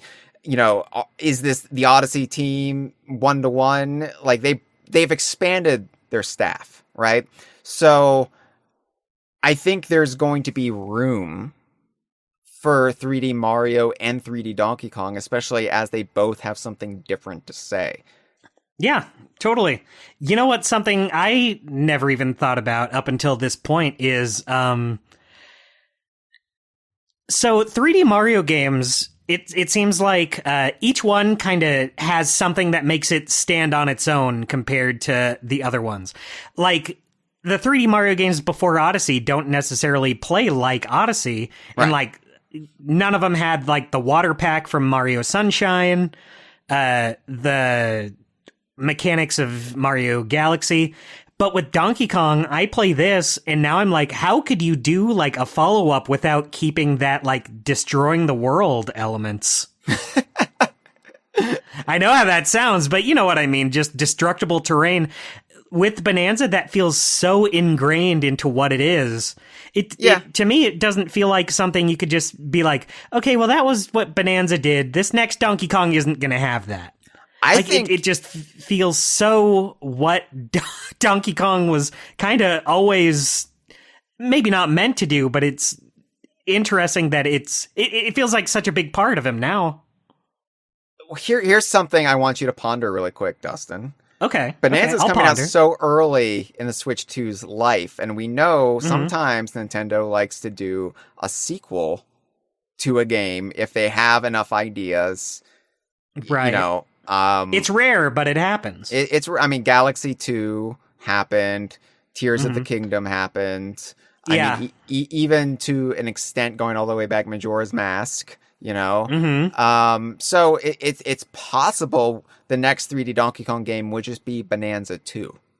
It could be. Yeah, it could be. It could be. Not saying it's going to happen, but it could happen. But I think that going forward, like if you don't want to just do more Bonanza, if you want to get away from the destructible aspect and you just have different terrain, you don't make it out of voxels, but lean into the wall climbing, lean into the like swinging and the acrobatics, the kinetic motion of Donkey Kong in 3D that Donkey Kong 64 really failed to capture. Yeah, because Bonanza has it in spades. Like it's just so fun to move around in that game. Yeah. So I think there's your angle, like vine swinging, or even go back to what Vicarious Visions was going to do and have it be like a Tony Hawk kind of like vine grinding, skateboarding-esque, you know, performing tricks off everything, kind of X Games Mountain Dew chugging experience. Yeah. I think the difference is like, compared to Odyssey, the capture mechanic with the hat, that's a cool brand new mechanic that the game's kind of based around, but only kind of. It's very situational when you can do that. But with Bonanza, like the terrain destruction is the game. That's the entire game. And, you know, you're doing other stuff. You're jumping, but the entire game, you're just surrounded by terrain you can destroy at all times. So it would feel very weird to just get rid of that entirely going forward. So I do wonder how it'll play out. I'm very interested in seeing what's in store for DK after this. Well, thankfully, there's going to be a future for DK after this. So these aren't just hypotheticals. Yeah, we saw in the Ask the Developer thing, they were talking about how they want to have both 3D and 2D Donkey Kong games. Yeah. And really like forging an identity, just like Mario has an identity between 2D and 3D, doing the same for Donkey Kong. So it really, I mean, they've struck a great formula for this and really justifying this game's existence and having Donkey Kong be the star of a 3D platformer again. So, and Luffy Don says, Tony Hawk was inspired by Diddy Kong Racing. Not joking, there's a new article about that. It all comes back to the DKU. It is weird how incestuous it all is, isn't it? Yeah, I feel like Diddy Kong Racing's come up a few times. Like, I know Crash Team Racing was specifically inspired by Diddy Kong Racing.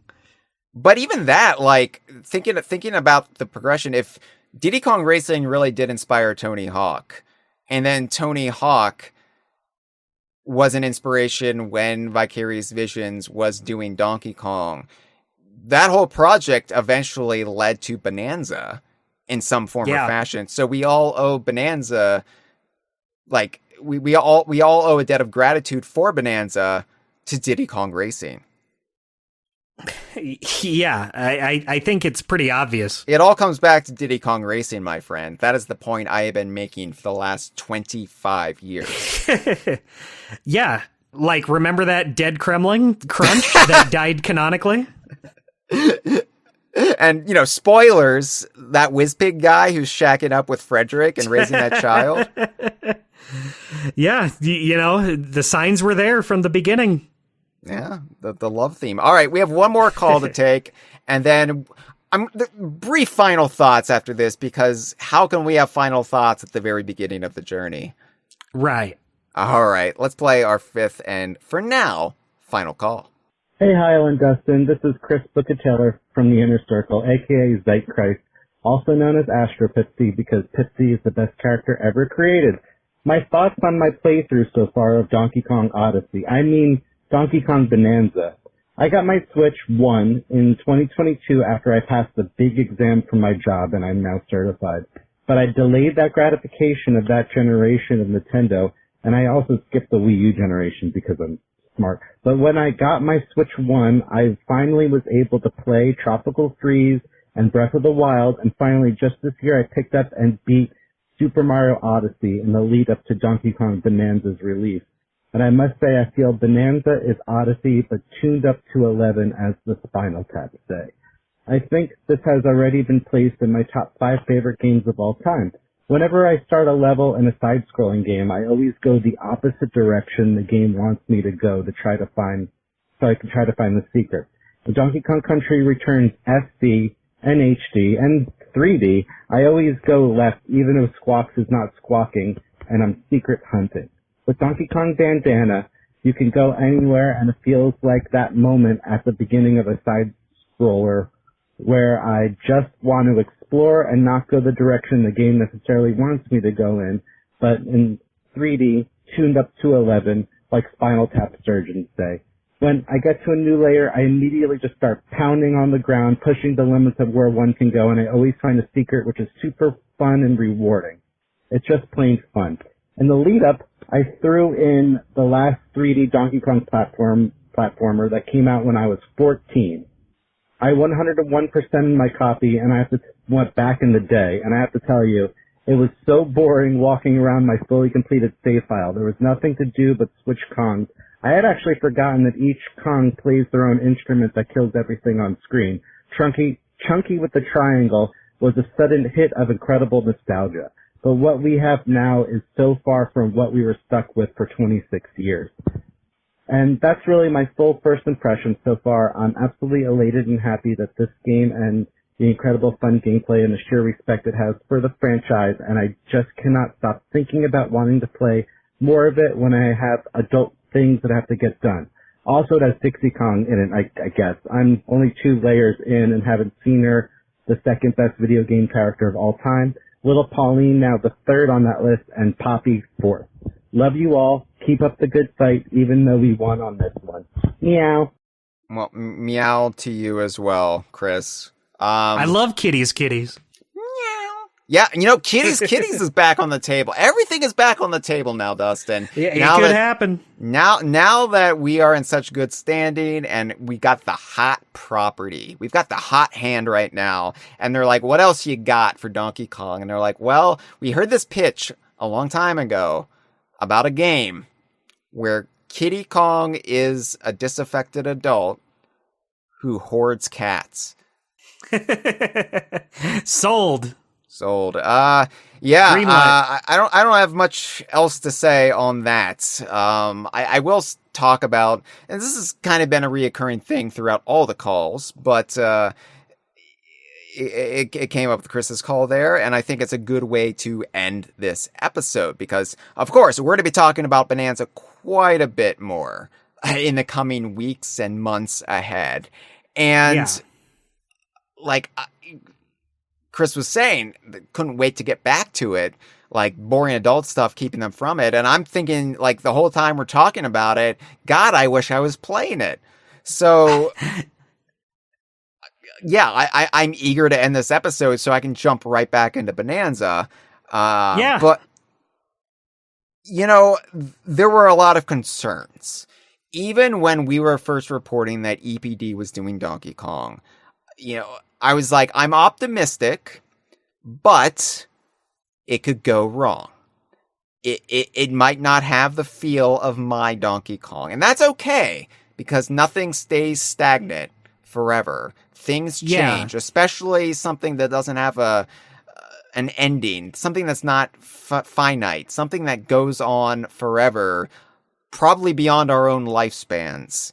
It's always going to evolve and change and adapt with the times, and Donkey Kong is not an exception. Just because I fell in love with Donkey Kong in 1994, it doesn't mean it's going to stay that perpetual mid-90s franchise, with, weird, like, grunge era Seattle long-haired interviewers going in to make a VHS tape at Nintendo of America. Like, that's just part of that era where it came out, but the series isn't going to stay like that.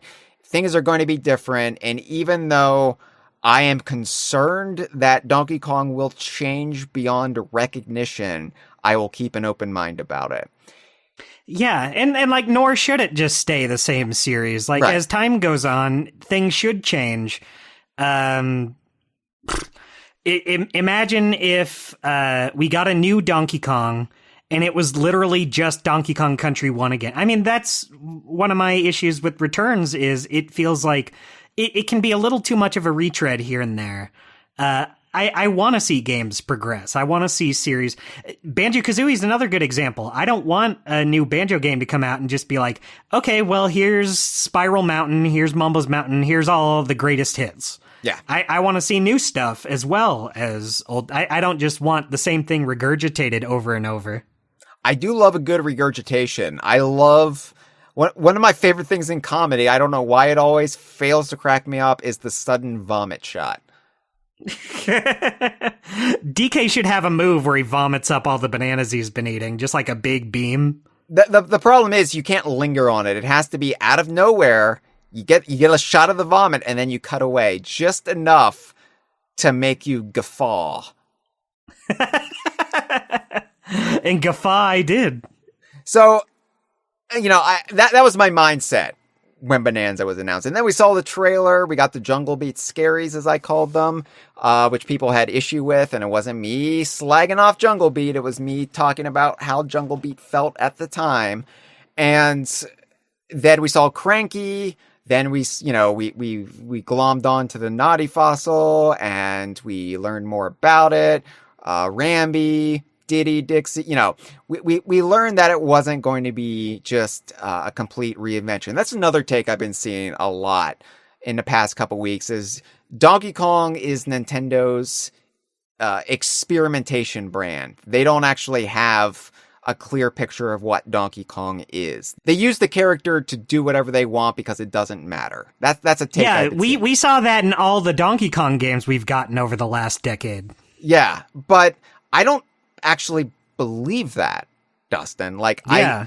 I think, like, there was a time period post buyout up until Donkey Kong Country Returns where, yeah, maybe that was the case. Maybe Donkey Kong did have an identity crisis and Nintendo didn't know what direction to go in. That was put to bed over 15 years ago. And I think playing Bananza, I recognized that Nintendo EPD gets it. They get Donkey Kong. And not just they understand Donkey Kong, or they can fake it enough till they make it. I was afraid this was going to feel like a Mario game. I was afraid, given who was making it, given how many 3D Mario games there have been versus 3D Donkey Kong, and given the fact that Pauline is the secondary hero of the game, I was afraid, like, this isn't going to feel like a Donkey Kong game. And I'm glad to be wrong. I am glad to say, from the very start, it felt like a Donkey Kong game. No qualifiers there, no asterisk. It's just a Donkey Kong game in 2025. For sure. And, oh my god, like, even though it does its own thing, even though it goes off in bold new directions, it's not afraid of embracing itself as a Donkey Kong game. And I'm not just talking about references. I'm not just talking about, nods to the past. I'm just talking about the spirit and the tone and the humor. The humor. We won't even get into the humor on this episode as much. We haven't even gotten into Cranky. But Jesus Christ, like, this feels like the truest Donkey Kong game I have played in years. And that's not me bashing the retro games. I love the retro games. I love the Pay-On games. I love Jungle Beat. But this feels like, are you sure you didn't bring in Lee Loveday to write some of this? That's how true it feels. And that's not diminishing the Bananza team. I'm just saying they did such a good job. Yeah.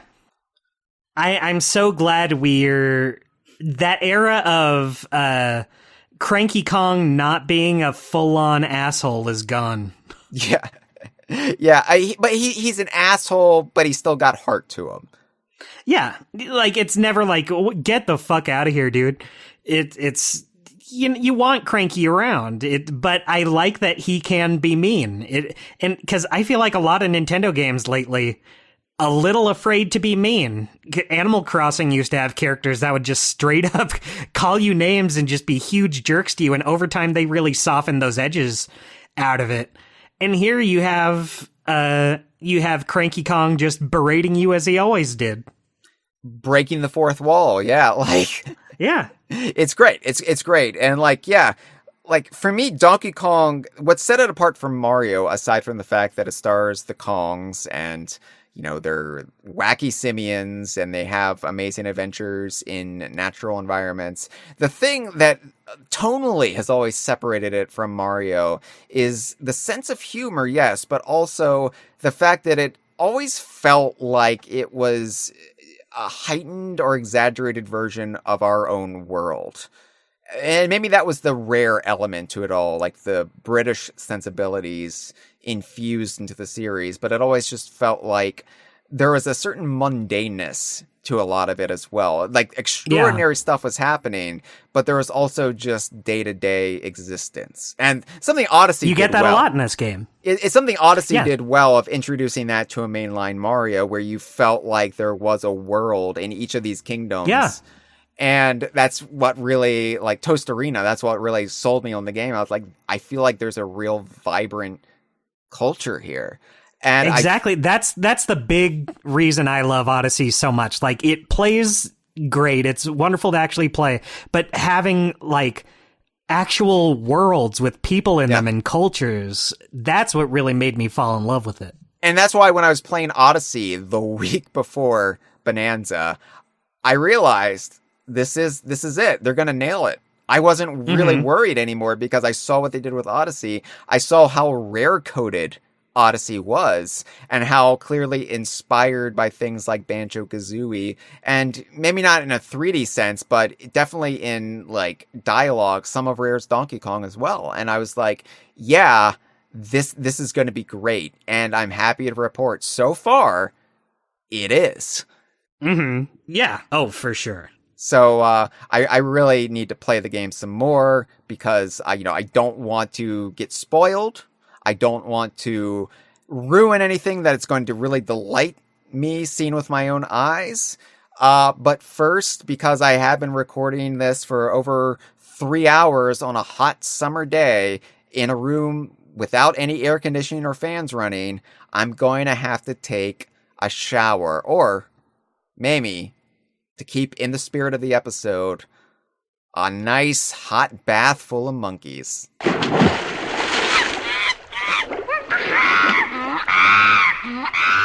This has been a File 2 production. Que rico.